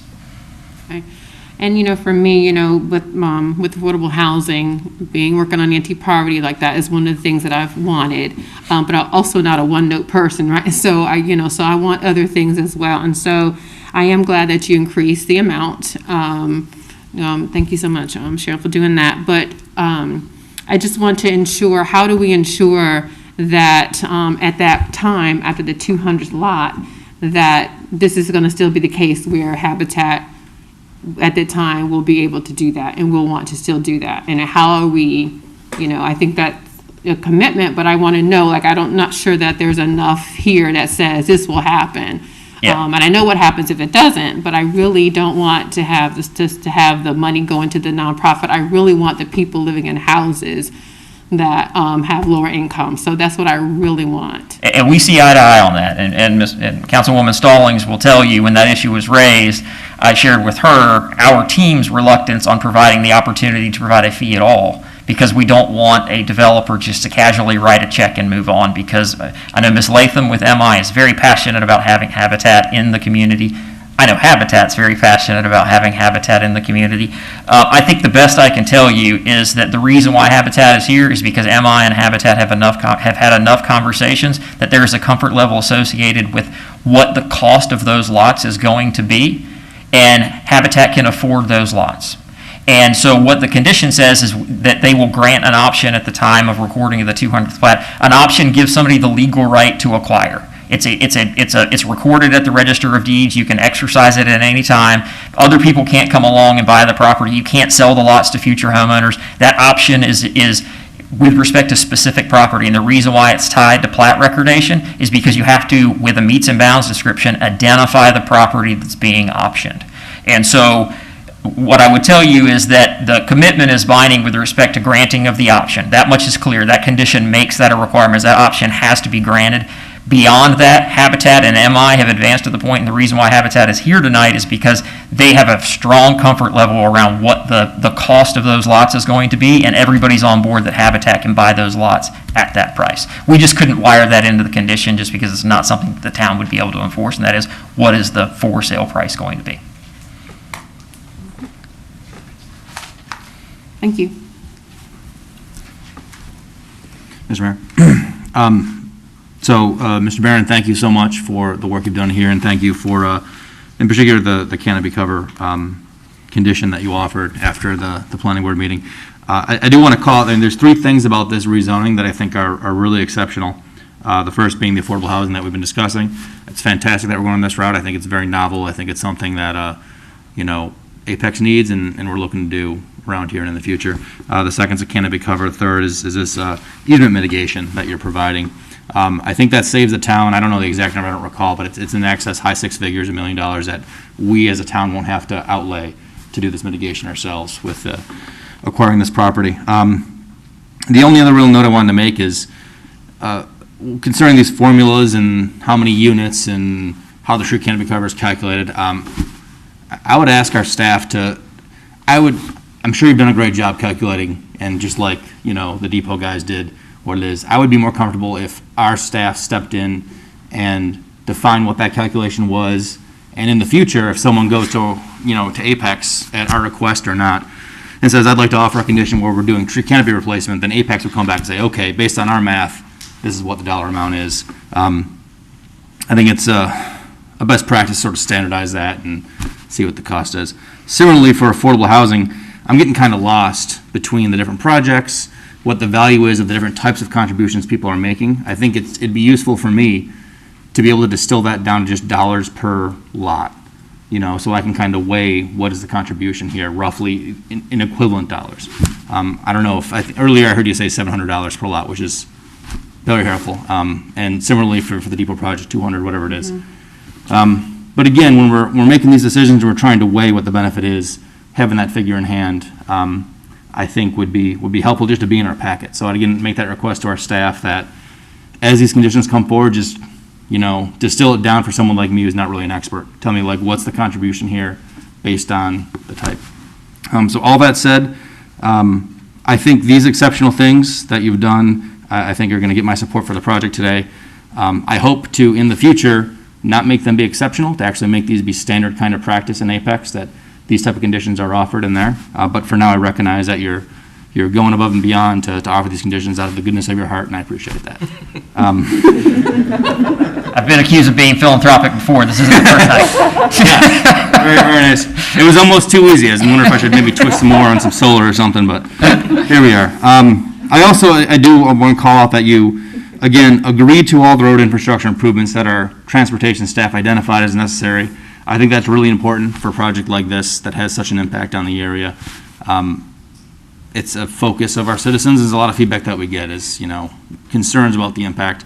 There's not much more we can ask you to do than everything that was asked of you, and that's what happened here.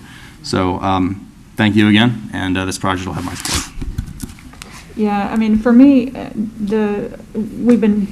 I've been talking about affordable housing as long as I've been on the council, and it's always been difficult to get someone to commit to affordable housing in the first place.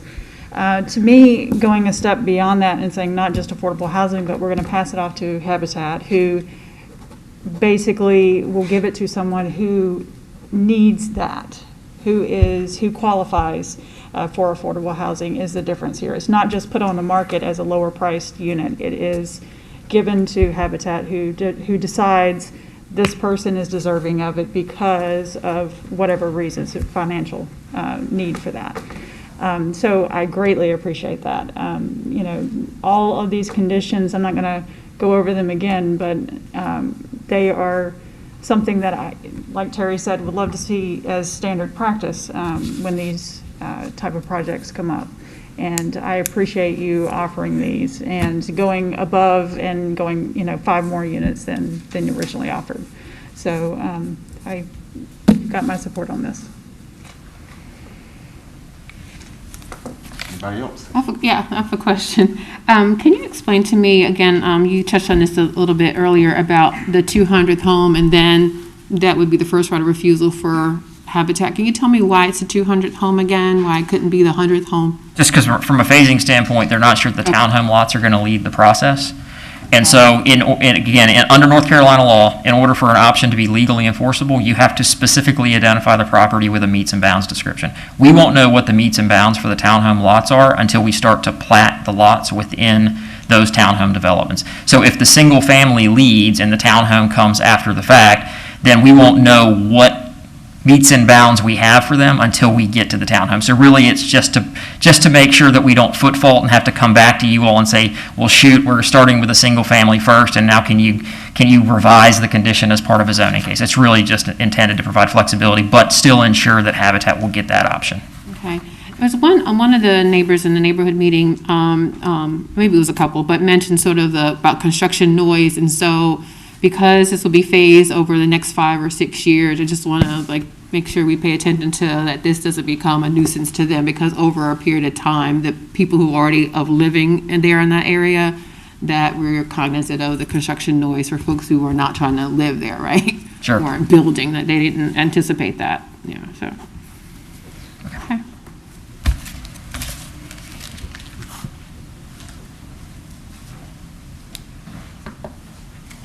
I'll make a motion to approve. I second it. Excuse me, can I ask for clarification? We have 2 items before you. There's annexation, which should be done first, and then keeping in mind the rezoning request, and then also if your motion could include the amended conditions regarding the mitigation language and also the minimum 15 lots affordable housing. Okay, so do you need to do the annexation first and separate, or do you want to do them both together? That'd be cleaner if you do it first and separate. Okay. Motion to approve the annexation. I second it. Okay. Further discussion on annexation motion. All right, all in favor indicate by saying aye. Aye. All opposed, no. All right, that passes unanimously. And then I'll make a motion to approve the rezoning with the updated mitigation language, the updated affordable housing number to 15. And is that it? That was it, correct? And then also the additional language with respect to, in the event that the option's not exercised prior to the final plat, that a $300,000 payment will be made to a nonprofit. I can repeat that language if you want, but that was language that I recited into the record. With the updated language here as well. Yeah. Okay. All right. I second it. All right, motion second. Any more discussion on it? I would just say that I came into this, I think they know, with the concerns that I spoke about over the weekend and I spoke some about today. So I appreciate you, some of the things we discussed today that will get my support because of your ability to move some of those things. And I would just like to echo what other council members have said. Thanks to the hard work of everybody, staff, the developer team. It takes a lot of collaboration, but I think it just shows what good collaboration and good partnerships can do. And thank you, Habitat, for your willingness to be a part of this. And I just wanted to say to my colleagues, the one reason I wanted the $300,000 check, I just wanted some assurance that we were going to make sure we had something going towards affordable housing with this project. So it was just a little bit of an insurance policy. But I think we all want the actual housing. Exactly. We all want that for our community. All right, great work. Any other discussion? All right, I'll call for the vote. All in favor indicate by saying aye. Aye. All opposed, no. All right, passed unanimously. Thank you. All right, we now move to, everybody okay? No. All right, we'll take a 10-minute break. Is that okay? Yes, thank you. Tonight I was fine. I know. I'm wondering that. Yeah. 2.5. Yes. Still change. Yes.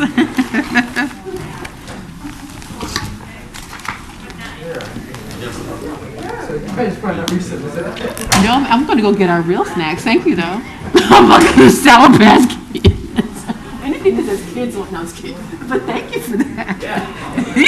I'm a machine here. This is for you too. Thank you. Did you get my card? Yes, I did. That was very nice. That was very nice. Sorry. I'm not like a thank you card kind of person. That was in the. No, because she thought she had misplaced it. That's why I was. No. I got it. Yeah. Thank you so much. Thank you. It's probably something that's gonna last even beyond you, and that's saying something. That was thank you. That was the purpose. The Think Apex. Yeah, Think Apex is something. It's a legacy thing, I think. Go beyond me. Yeah. It's hard to achieve that, so I think it's notable. And the senior center, right? That was like the. Yeah. That one hadn't happened yet, so. I'm be able to go to the senior center by the time. There you go.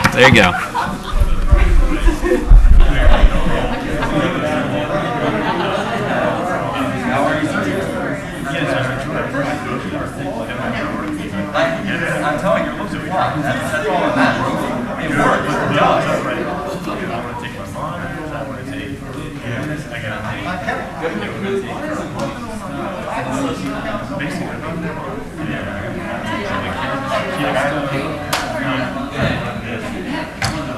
That's kind of especially, I know it's like it's time of the year. I'm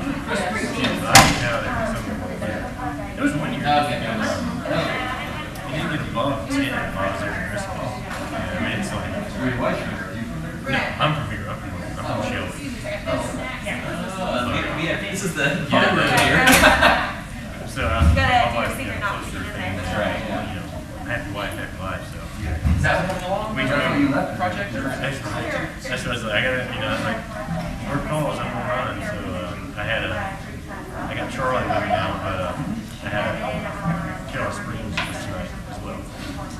So he was there. I had a question about that in the context of we moved the Peakway rerouted. So are they can't account for that very much. The plans now. He just came from the doctor. Doctor work. Yeah. I think it's at 3 or so. And then from there, it was like 9. Yeah, that's where I first saw him. And I remember, so I crossed paths with him at the Gap. And so that's where him and I got friends. So I knew we used to get well. I think we talked about it.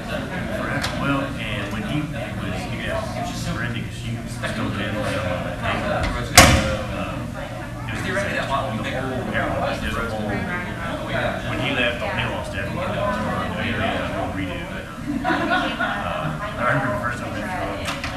you know how Charlie is. And he was an assistant plant director, and I'm just some new kid. He was a shit dude. And I was doing a food line, I was, doing up there. And he's like, well, yeah, I want a 50-foot buffer on 98. And he also says, and I also want to orient the building and the pedestrian friendly along 98. And I said, it's the way. Well, I'm not doing a pedestrian-friendly building with all this facade stuff to begin with. That's right. And I remember that was our first experience with him. And had I known what I know now, I still give him crap about that. It's in the ordinance. I had to say it. It doesn't mean sin. It's in the ordinance. So Charlie's, so we had a building that we wanted it this way. He wanted it that way. And Charlie's like, okay, let's just put it 45.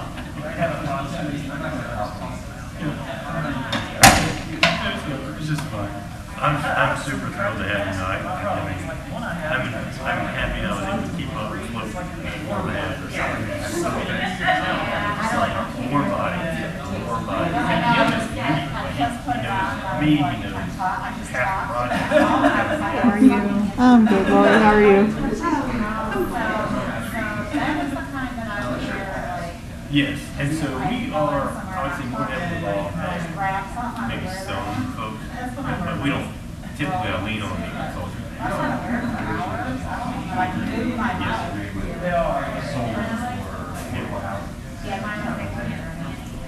Not typically. Holly Springs is different. They only did a stint out, and then it didn't work well. A lot of stuff here, well, not a lot. Some a lot they have to if you have issuance.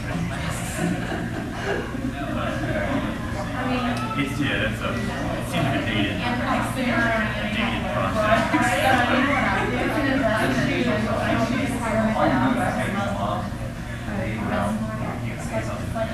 Exactly. Well, unless you're a gardener, they don't really are. We had, an attorney I really like in Park Road. He's very buddy. He's like, I know that you're don't you go up there on the cover box? Well, maybe I was. That's fine.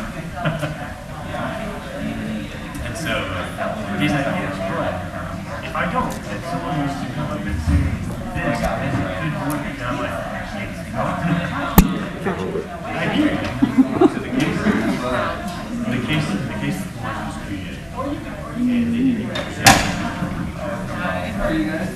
They didn't present no findings of facts.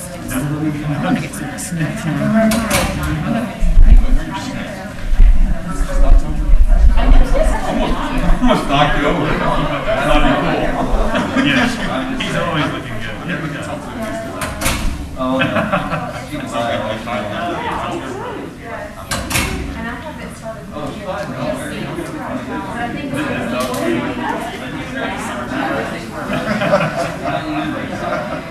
You saw me on Friday night when I was wearing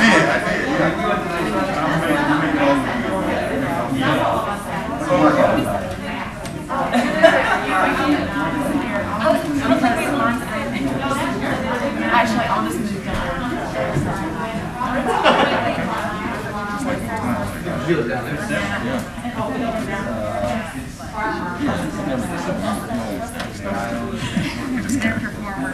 Yeah, right.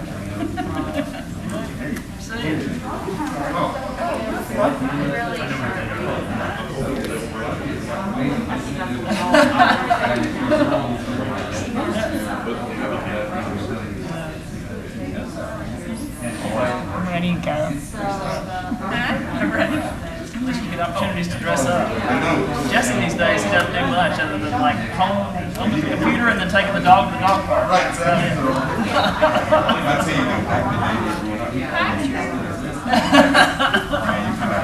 How are you?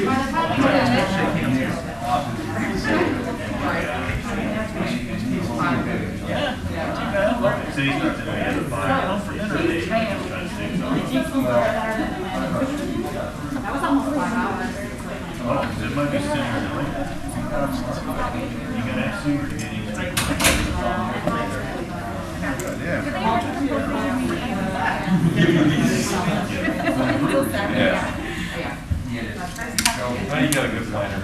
do. I have. Yeah. I was gonna say the best, but I don't want anybody else to hear it. I can't have it. Love it.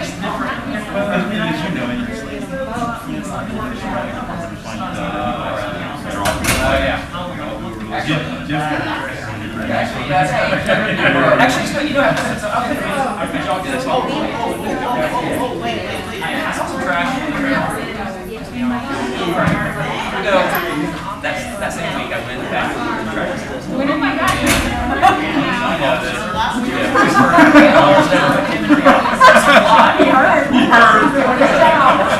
The housewife pestered me for 5 miles.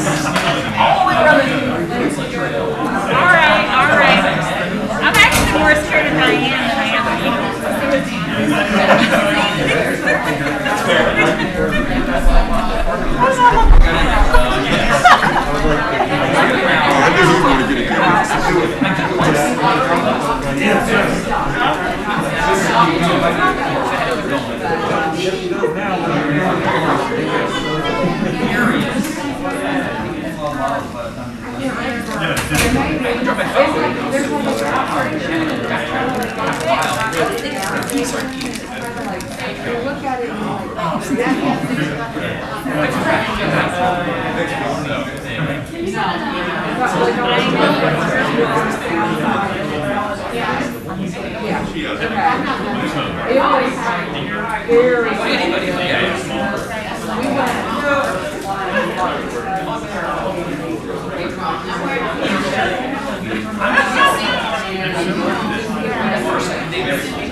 At 5 o'clock.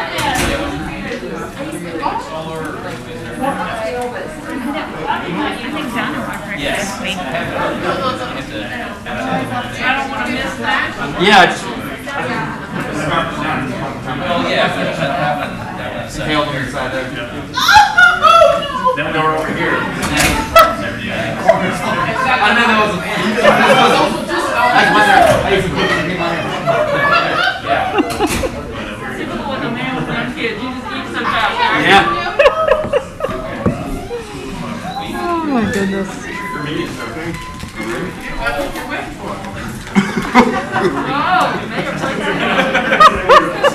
That would be enough. Mr. Gant, are you born ready? I don't understand this. I'm gonna listen to this. Check my scooter and come on back. Ask a question.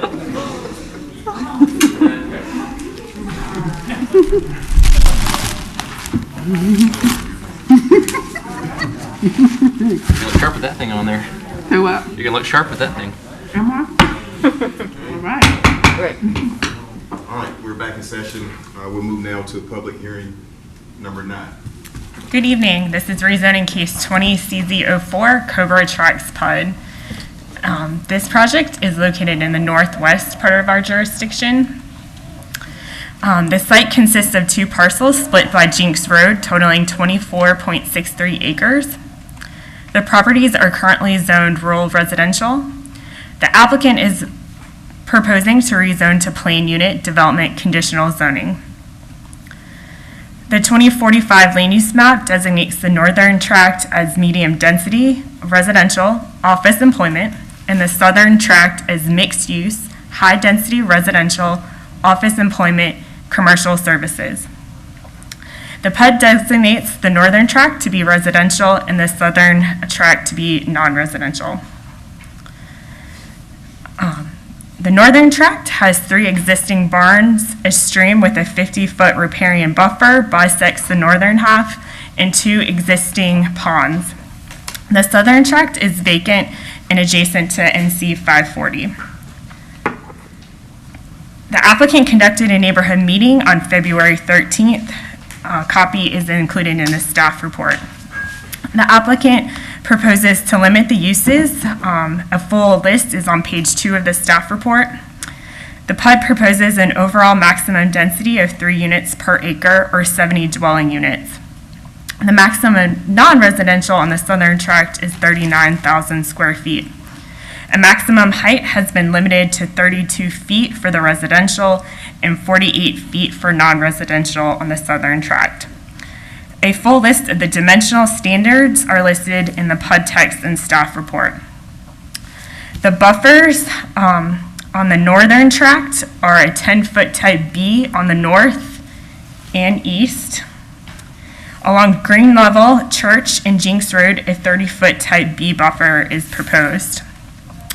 The buffers along the southern tract are a 30-foot type E along Jinks Road, a 20-foot type B on the south and west, and a 100-foot type A along NC 540 that may be reduced to a 50-foot type A as outlined in the UDO.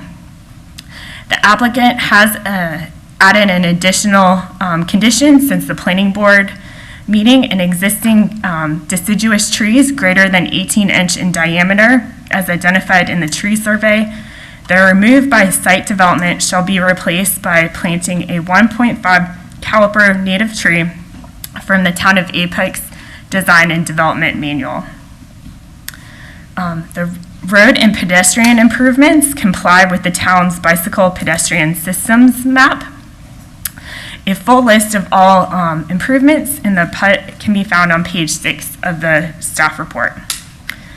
And to summarize, a 10-foot type 10 side path on the east side of Green Level Church and on the south side of Jinks Road from phase 2 to the intersection of Jinks and Green Level Church Road is proposed. This is phased. 2 phases are proposed. Phase 1 is residential, phase 2 as non-residential. The site will have town water, sewer, and electric services. Applicant has provided a full list of standard architectural conditions, and those can be found on page 4 of the staff report. They have also added an additional condition since the planning board meeting. The residential dwelling units will be provided with solar conduit to accommodate the future installation of solar power. The applicant has worked with the adjacent property owner to resolve any concerns related to access, driveway access, and sewer since the planning board meeting. A 30-foot cross-access easement will be provided as worded in the staff report, and sewer has been worked out with the adjacent property owner since the planning board meeting. We did receive an email from the adjacent property owner, Bobby Jean, on Friday, October 2nd, after the agenda packet went out, and to staff's knowledge, the sewer has been worked out to mutual satisfaction. The Parks and Rec Advisory Commission recommended a fee in lieu of dedication for the project at their June 24th meeting. Also, since the planning board meeting, an affordable housing condition has been added to the PUD language. And to summarize that, the developer will contribute $15,000 to this fund prior to the first residential CO. In the event that the fund has not been established by the town, the money will be conveyed to a local nonprofit working on affordable housing initiatives. The developer will work with the town to identify a mutual acceptable local nonprofit organization to receive these funds. Planning staff can recommend approval with the conditions as offered by the applicant. The planning board held a public hearing on September 14th and voted on September 16th to recommend approval of the rezoning with the conditions as offered by the applicant, including the changes offered on September 16th by a vote of 6-0 with 1 abstention due to technical difficulties. Planning board did include a note about the sewer, and again, to staff's knowledge, this has been resolved to mutual satisfaction. Approval of the rezoning is reasonable because the site is along 2 thoroughfares. It will allow the property to develop in a way that is consistent with the surrounding areas and build side paths on Green Level Church and Jinks Road. And to summarize, the proposed rezoning to plain unit development conditional zoning will have a maximum density of 3 units per acre and designates 100% of the southern tract as non-residential. And I'm happy to answer any questions. The applicant is also here. Is there a reason why accessory dwelling unit was not included in the northern parcel? I don't know if that was brought up. I don't think it was. I don't think that was discussed. I don't think. Okay. We can ask. Sure. Well, you want me to address it now? Mm-hmm. Sure. That never came up. Our intent was to do townhomes. We did discuss with staff. They asked, or I believe someone asked us to add single family just in case townhomes didn't work out. And I don't think accessory dwelling units ever came up in that discussion. Okay. Typically when I see single family homes, I also see the accessory dwelling units along with that and didn't see it on this, so that's why I'm asking. Yeah, I don't think there's a problem adding it. If you'd like us to add it, we don't have a problem with that. Just one quick thing. We know who you are, but just for the record, can you just give your name? Yes. Let me tell you, Donna, my name is Brendy Vega, and I'm with Withers Ravenel, and my address is 137 South Wilmington Street, Suite 200, Raleigh, North Carolina. Okay, and I do want to read into the record a letter from Mr. Tom Beebe. He couldn't be here tonight, so he asked that we read this. So he says, Mayor Gilbert and members of the Apex Town Council, my name is Tom Beebe, and I am one of the representatives of the owners of the Cobra tracks located at the intersection of Green Level Church Road and Jegs Road. These tracks have been submitted for rezoning and are presently being heard and discussed this evening. Thank you for your time. I apologize for not being with you in person as I would like to be. However, being the age I am being very cautious with my health and hoping this letter will suffice. The parcels before you tonight have been in the Reams family for decades. They are longtime Apex residents and property owners. As time has passed, the owners have stopped farming operations on the property and worked to find a development team that aligned with their vision for the parcels as they live nearby and want to see the development fit into the area. The property owners believe now is a good time to sell the parcels, and the conditions are there for appropriate development. One, sewer service is now accessible to the property with the Greenmore neighborhood recently being developed, thereby extending sewer service near the northern property line of this property. With the above sewer extension, the owners have since been able to successfully negotiate sewer easements with adjoining property owners so that sewer is now finally accessible to this property. Now, with the above noted sewer access, the commercial portion of the property should be much more marketable. While the owners have had some bona fide interest from potential buyers recently, the COVID pandemic has caused potential buyers for the commercial portion of the property to be more cautious and slower to move. I believe they are concerned about their existing developments and properties, with the economy being traumatized by the COVID slowdown, and how quickly they should begin to develop new properties again. I do think that given this location, the non-residential will move forward when there is more trust in the market. In this rezoning effort, the owners and contract buyer have proposed zoning classifications that are squarely within the 2045 land use plan for this property. In working with staff, we have tried to meet their suggestions and needs while at the same time having a zoning and development plan that is both acceptable to the town and marketable on the residential and commercial real estate markets. I believe that is evidenced by the town staff recommendation for approval of this rezoning application. On behalf of the owners, I respectfully request your approval of this zoning application. Again, thank you for your time. Sincerely yours, Tom Beebe. All right, thank you for allowing me to read that. So I am here with our engineer for the project, Arnaldo Echeverria, and Stephen Dorn from Lennar. Mr. Beebe, representing the solar, was not able to attend. As Liz mentioned, we have addressed Mr. Jane's concerns regarding sewer access that were raised after the planning board's first meeting. And we will be providing that easement to his property, so not only can he have access, but water and sewer connections as well. And I will show you the location of that easement. Let's see. There's a curb cut already here in this approximate location. And the desire is to have a driveway permit from DOT at that location. So the access easement would come in through this area over to the parcel. If they do not grant him that easement, we have included language that would allow him to connect to the main entrance of the subdivision. So he will have access to his property either way.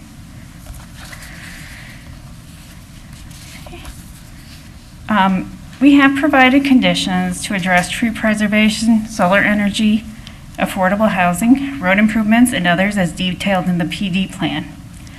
We hope we have provided these to your satisfaction to address your concerns. We want to share with you also what is unique about this project. You probably are used to seeing many projects before you that are made up of many parcels and many dwelling units. This project is going to be smaller in scale, and units that are largely, I'm sorry. This project is going to be smaller in scale and smaller in units than what you're used to seeing lately. It is multi-generational project that accommodates people at different stages of life, from the single professional to the single parent with kids to the empty nesters. As we've all experienced during these COVID times, there is comfort to knowing your neighbors, and in a project of this size where there is a maximum of 70 units, it does give an opportunity for people to get to know each other. The layout we're looking at takes advantage of the natural features and provides gathering spaces. As you can see, there is a significant amount of resource conservation on the northern piece. There are 2 ponds, one which will remain as a feature, the other which will be drained due to concerns over the roadway. However, there will be no infill or development of that pond.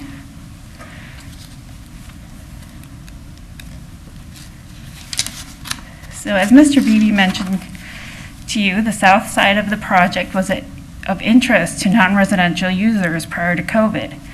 And we hope that once people have regained confidence in the market, that they will continue to see the possibilities at this location. We will be dedicating right-of-way at the corner for the future roundabout that's on the transportation plan. There are currently plans to have a traffic light at the intersection that the Westford project will be providing. And we believe, based on conversations with transportation staff, that the signal will be there before this has units in the ground. I thank you again for your time, and I am happy to answer any questions you have. Thank you.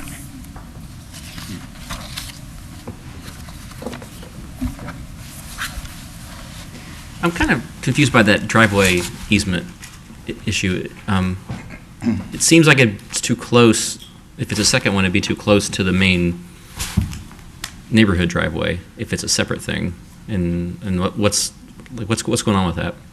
So yes, normally if that was serving a large subdivision, yes, that would be too close. However, Mr. J's intents are to subdivide this into 4 parcels.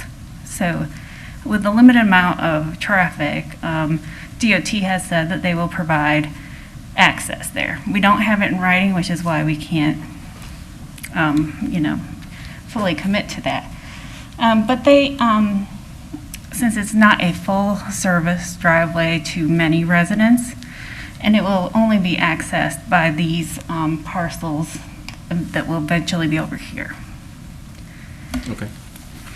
And probably Russell can speak to that if you needed. So the closeness is less of an issue and it's so little used, I guess, Russell?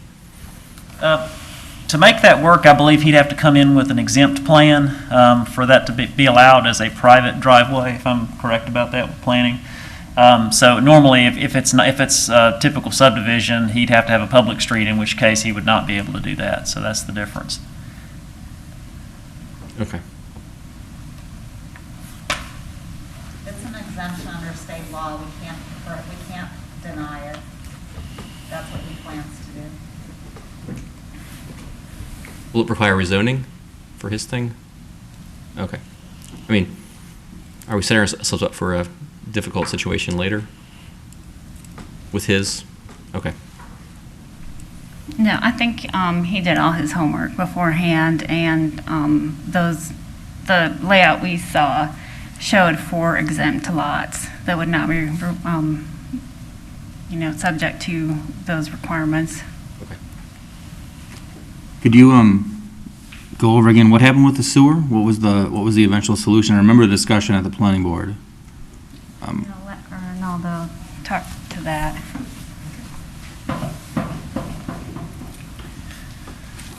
Good evening. My name is Arnaldo Echevarria.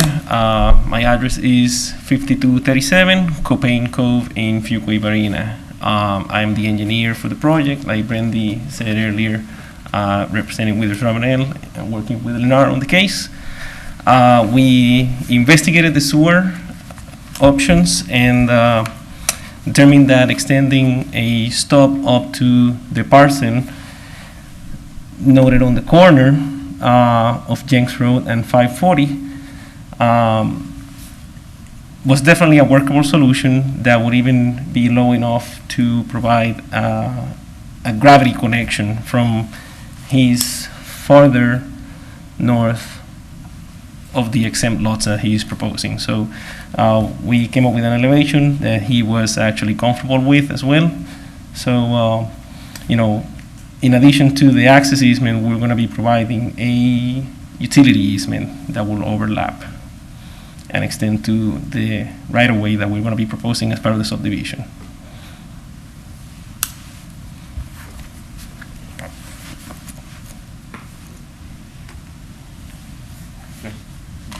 Any other questions for? I have one other question. So there's a contribution for affordable housing of $15,000? That's correct. Because I have 2 questions. One's for our staff. It mentions a fund. So this year we established a fund with our last budget, correct? And with that fund, is the intention that fund will be the beneficiary here and satisfies all the requirements? Yes, I believe so. And then I think we'll wait to see what the outcome of the affordable housing plan is, whether we set up some sort of a housing trust or housing committee or something along that line. But for now, a contribution we can place into the affordable housing fund. Okay. And my second question is, how did we arrive at the number of $15,000? Is it just, I guess I did the math, $216 per unit, or is it a round number? Lennar worked on the a separate rezoning, and the contribution was similar per unit. So that's what they thought was acceptable, and that's what they're bringing forward. Okay. Just make the same note I did before the last rezoning, is that as we do this more and more, there's an issue of fairness here that comes up between the different applicants, that we have to really be consistent as to what we're asking for, for a per lot contribution when we expect these rezonings to come through. So. And just curious, was there a reason you did not try to maybe partner with Habitat on a project like this? Did you all consider that at all, instead of, a contribution? Just curious. So this project is really small compared to a larger project, and the build-out time is much smaller than a 500 or even a 200 unit project. So the coordination may not work out in a timely manner. So it's hard also for a 70-unit development to absorb any larger costs.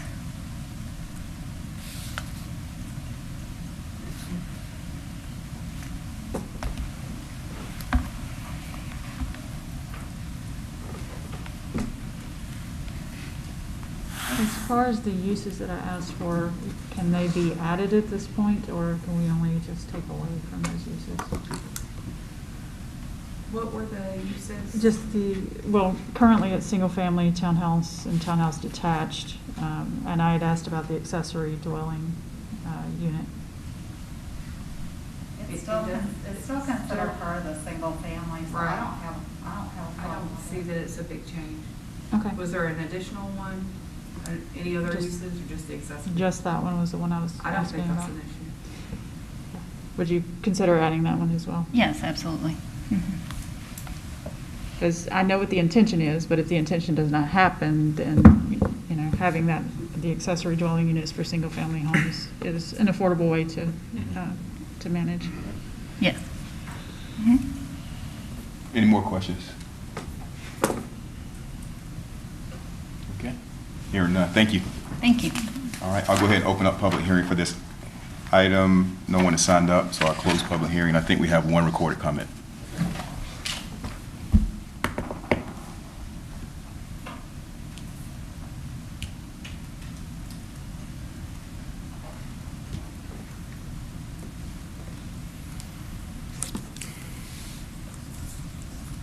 This public comment is from Raju and Maha Gadaraju, who live at 7500 Lake Marshall Court, Apex. With regards to the development of property addresses at 7500 Green Level Church Road and 7501 Jinks Road, I am writing to request to place a stoplight at Jinks and Green Level Church Road instead of a roundabout. We live at 7500 Lake Marshall Court, Apex. That is at the intersection of Kelly Road and Lake Marshall Court, just a block away from the Jinks and Kelly Road intersection. As it is currently, it is very hard to get out onto Kelly Road from Lake Marshall Court due to the curve in Cary Road on the left and uphill on the right. The overall traffic has gone up and they drive faster in this pocket, and it offers very little time to react. We are worried about our safety. With a roundabout there will not be any pauses in the traffic patterns for the property owners in the vicinity to get onto these public roads safely. We appreciate your consideration for the safety and to do the right thing. Thank you. All right, public hearing is closed for this item and referred back to council for further discussion, leading to a possible motion. I have one more question real quick. Didn't someone say earlier that Jinks and Green Level would have a stoplight there with another subdivision? Yeah, we're currently holding a bond from the Westford development. It's slowed down a little bit in terms of installation because we're currently working with them on an agreement for property acquisition. You need right-of-way on all four corners, so we want to make sure that's done once. If they were just to go in and install the signal, they'd normally set the poles closer to the road, so we're set back a little further, so there's cooperation with the town involved in that. But we are holding a bond for that signal. Okay, thank you.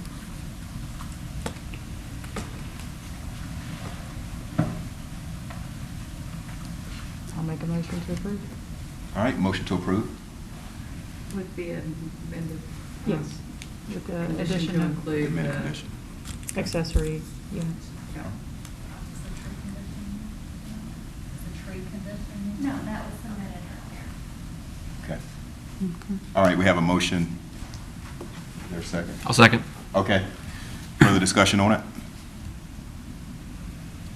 I want to say, one of my concerns with this originally was making sure that the property to the east of this had access. So I'm glad you were able to work that out and manage this and work with that property owner for this. So I hate to see anybody landlocked and not able to use their property. So that I greatly appreciate. And I want to once again thank you guys for making that contribution to affordable housing in Apex. I think it's, you know, a fair amount, and I guess we're putting a stake in the ground around $215 a unit is what we're looking for when we talk about affordable housing in Apex, apparently. And I also want to say, like, usually, you know, I'm, you know, talking about trees and tree preservation. In this particular lot, you know, I want to note there's really no trees on it. There's a couple, and we're going to replace the ones there with the preservation area. So I have no concerns really with tree replacement or anything here. Anyone else? All right, all in favor indicate by saying aye. Aye. All opposed, no. All right, that passed unanimously. Thank you, everyone. We'll move to public hearing number 10. Lawrence Stoudemire, Town of Apex Planner. All right, good evening, everyone. This is rezoning case 20CZ07, located at 2309 Old US 1 Highway. The property is located in this general area in the ETJ. The property to be rezoned is 1.60 acres and is located on the south side of Old US 1 Highway, east of Audrey Court, and to the west of the Cool Pools commercial business area. The property currently contains existing residential structures, as well as a residential structure on site that is currently non-conforming. It's on both the subject property and the adjacent property line. The property is currently zoned rural residential, and this portion of Tech Flex is associated with the rezoning case 15CZ25. The adjacent zonings are to the north, rural residential, to the east, Tech Flex conditional zoning, which was associated with 15CZ25, and to the south and west, rural residential. The applicant is proposing to rezone this property to mixed office residential retail conditional zoning. The 2045 land use map identifies the proposed site as office employment and commercial service. The mixed office residential retail district outside of the town's corporate limits is permitted for existing homes petitioning to come into the corporate limits in areas depicted as non-residential only while residential densities may be limited. Therefore, the proposed rezoning is generally consistent with the land use map designation. The applicant conducted a neighborhood meeting on June 23rd, 2020, and a copy of the neighborhood report is in your packet. A full list of the proposed uses is included on page 2 of the staff report. Uses such as veterinarian clinic or hospital, medical or dental office, office business or professional, personal services, restaurant, drive-through, and restaurant general. The applicant has provided one architectural condition that we typically see for new construction related to non-residential uses. A full listing starts on page 2. There are a few other proposed conditions I would like to point out. It's going to be number 2. For purposes of access, at time when the property is redeveloped, the following shall apply. A residential driveway access shall be removed. Access and cross-access for redevelopment shall be provided by the Hume Olive Road extension and the signal on Old US 1. The existing non-conforming structure on the property, sorry, I can't find my mouse, on the property shall be corrected prior to the first site plan submitted either by removing the structure from the property or by moving the structure or providing a recombination plat so that the structure is made conforming. The 4th one, residential density shall be limited to 0.69 units per acre. Approval of the rezoning is reasonable because the proposed mixed office residential retail conditional zoning district is consistent with the 2045 land use map. The 2045 land use map classifies the subject as office employment, commercial services, which includes the mixed office residential retail conditional zoning. The proposed rezoning is reasonable and in the public interest because it will allow the property to maintain the existing single-family residential use while allowing for future non-residential redevelopment options to serve the surrounding area. The proposed rezoning also requires the correction of the non-conforming structure prior to the redevelopment.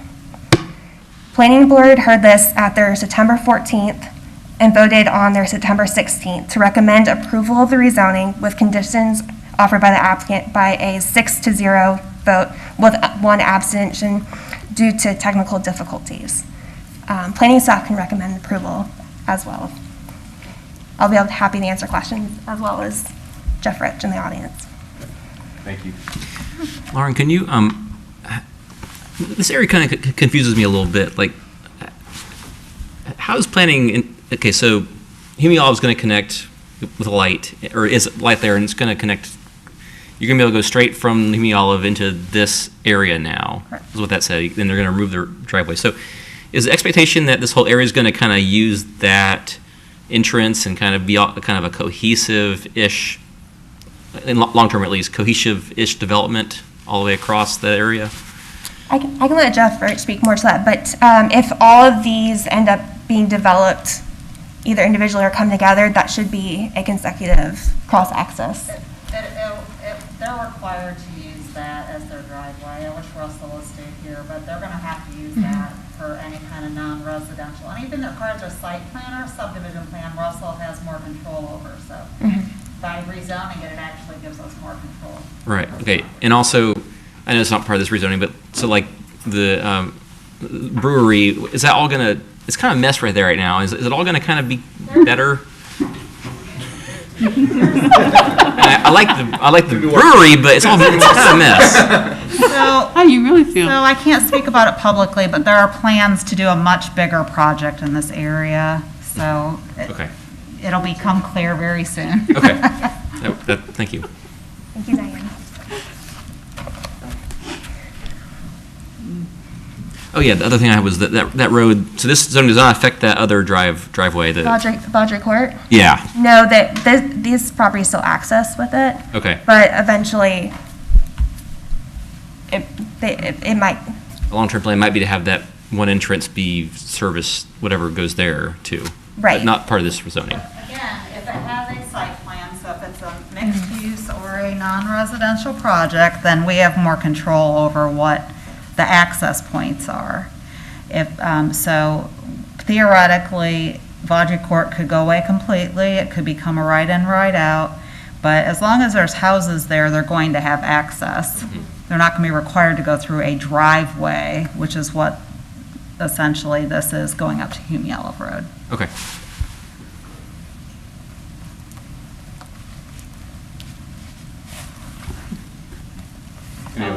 I was a little confused about the piecemeal part of this as well, so you're not the only one. Yeah, I'm glad. I mean, I don't really know what we're doing here. Like, why are we what's going on? Is it too late? Maybe Jeff will inform us. Jeff, can you? Jeff can come up and speak to this. Yeah. Mr. Roach, come on up. Does this have to do with correcting the nonconformity? Is that what this is about? Trying to get? That's part of it. Part of it. There's a bunch of parts to it. Enlighten us. Yeah. Yes. Jeff Roach, Peak Engineering and Design. As Mr. Barron said earlier, I was excited at 7 o'clock to be here, but here at 9 o'clock, I'm not quite as excited. So I'll try to be quick tonight. I'm not going to go into a lot of detail. Lauren did a great job. Diane answered a lot of questions. I will say there's a lot going on between Vicious Fishes, between the Cool Pool site that we rezoned 6-9 months, a year ago. We got if you've been out there, you live out there. They just made the fourth connection to the signal. Rich Levert, who owns Cool Pools, also owns this house. He is rezoning it now to the MORR district to allow him to bring somebody in to buy his property at the same time to sell the Cool Pools property, possibly to the Vicious Fishes guy, to somebody outside, to bring that whole area into, as Diane put it, to bring a site plan. They may even have to rezone it again, but it gets it lined up so that it's the non-residential use. But going with the MORR doesn't require Rich to move out of his house. And that's the key. It allows him to stay living there. He is not a non-conforming use by living in his home. That kind of brings that whole area together. As you continue to move to the east, this is the Joyce Kelly piece. My understanding was she was not ready to sell. I've heard rumors both ways. But what we anticipate happening is the Joyce Kelly piece will sell, and then the piece on the corner here at Friendship Road will also sell. And what will happen is you'll kind of have a loop where you can get from Friendship Road through multiple properties over to the traffic signal at Old US 1 and Hume Olive. So this whole area could eventually develop as retail, commercial uses. You'll have Vicious Fishes will eventually come in with a site plan, as Diane said. There's a lot of people talking about this area. There's lack of services out there right now. There's water. There's no sewer yet. There's residential, but there's no services for anybody that goes to the school to get gas, to get food for the kids that go to school there. So this becomes a prime commercial corner with access to a traffic signal. So to answer your question, what's really going on here, we're getting kind of the next step to rezone it, to get it ready for that non-residential use to come in. And then like Diane said, Russell has a lot more control. Say a fast food restaurant comes in, it's going to kick in a traffic study. So you'll see a traffic study, staff will review it, make sure the access is appropriate, the road widening requirements are done, the site is brought into conformance at that point. Staff did point out one nonconformity.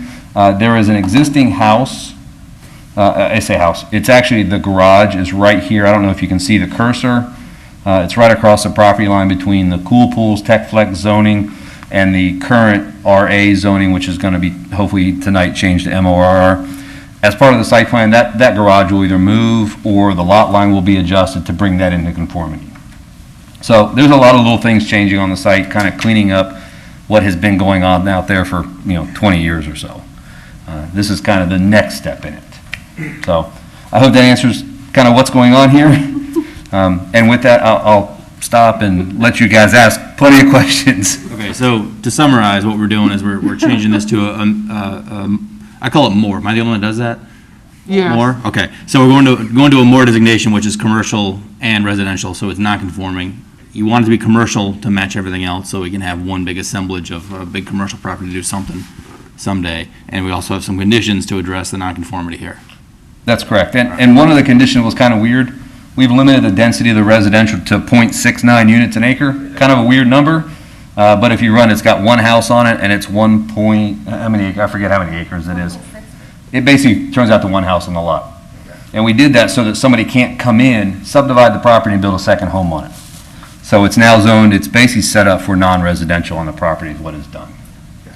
That came up maybe last year, 2 years ago, maybe before you joined, but it was the MOR or more, whatever you want to call it, was could allow theoretically more than one house, and I think this is the cleanup with this kind of language. Correct. I remember that. Put in, yeah, down New Hill, yeah. And this allows them to come into the town district in as staff says, the 2045 land use, this matches it.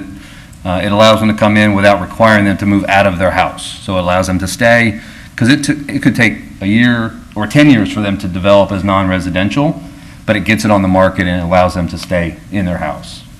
So that's kind of the goal. Thank you. All right. Thank you, Mr. Rhodes. Thank you, guys. All right, I'll go ahead and open up public hearing for comments. No one has signed up. So I'll close, okay, so I'll close it now. And council is yours for discussion leading to a possible motion. I'll make a motion to approve. Second. All right, any discussion?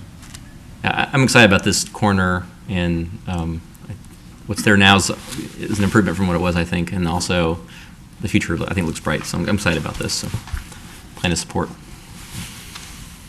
Okay. All in favor indicate by saying aye. Aye. All opposed, no. All right, that passes unanimously. All right, we'll move to final one. Public hearing 12. Right. It's Amanda Bunce. Okay, we have a couple of quick UDO amendments for you. The first UDO amendment is to replace pronouns with non-gender specific terminology and to make minor modifications to the wording necessary to incorporate those changes. There's about 20 or 21 instances throughout the UDO where those changes exist, and I'm not going to belabor all those. It's just basically common sense wording changes to remove the pronouns. And do you have any questions on that item? No questions, but just thank you for doing that. And If we were being fair, though, by the way, we'd make it female for like 15 years. and then do this, but I'm joking, yeah. Well, if we go into the binary, that's completely different, because there are people who do not identify in the binary. So. Better just to make it neutral. Yeah. And the next amendment is another relatively simple amendment to change two references to stream buffers to riparian buffers. They were simply what I assume was missed when the phrasing was changed many years ago. And so there's two sections, one in Article 6 and Article 12. Changing the word stream to riparian, intent doesn't change. And planning staff recommends approval of both of these amendments. The planning board also unanimously recommended approval at their September meeting.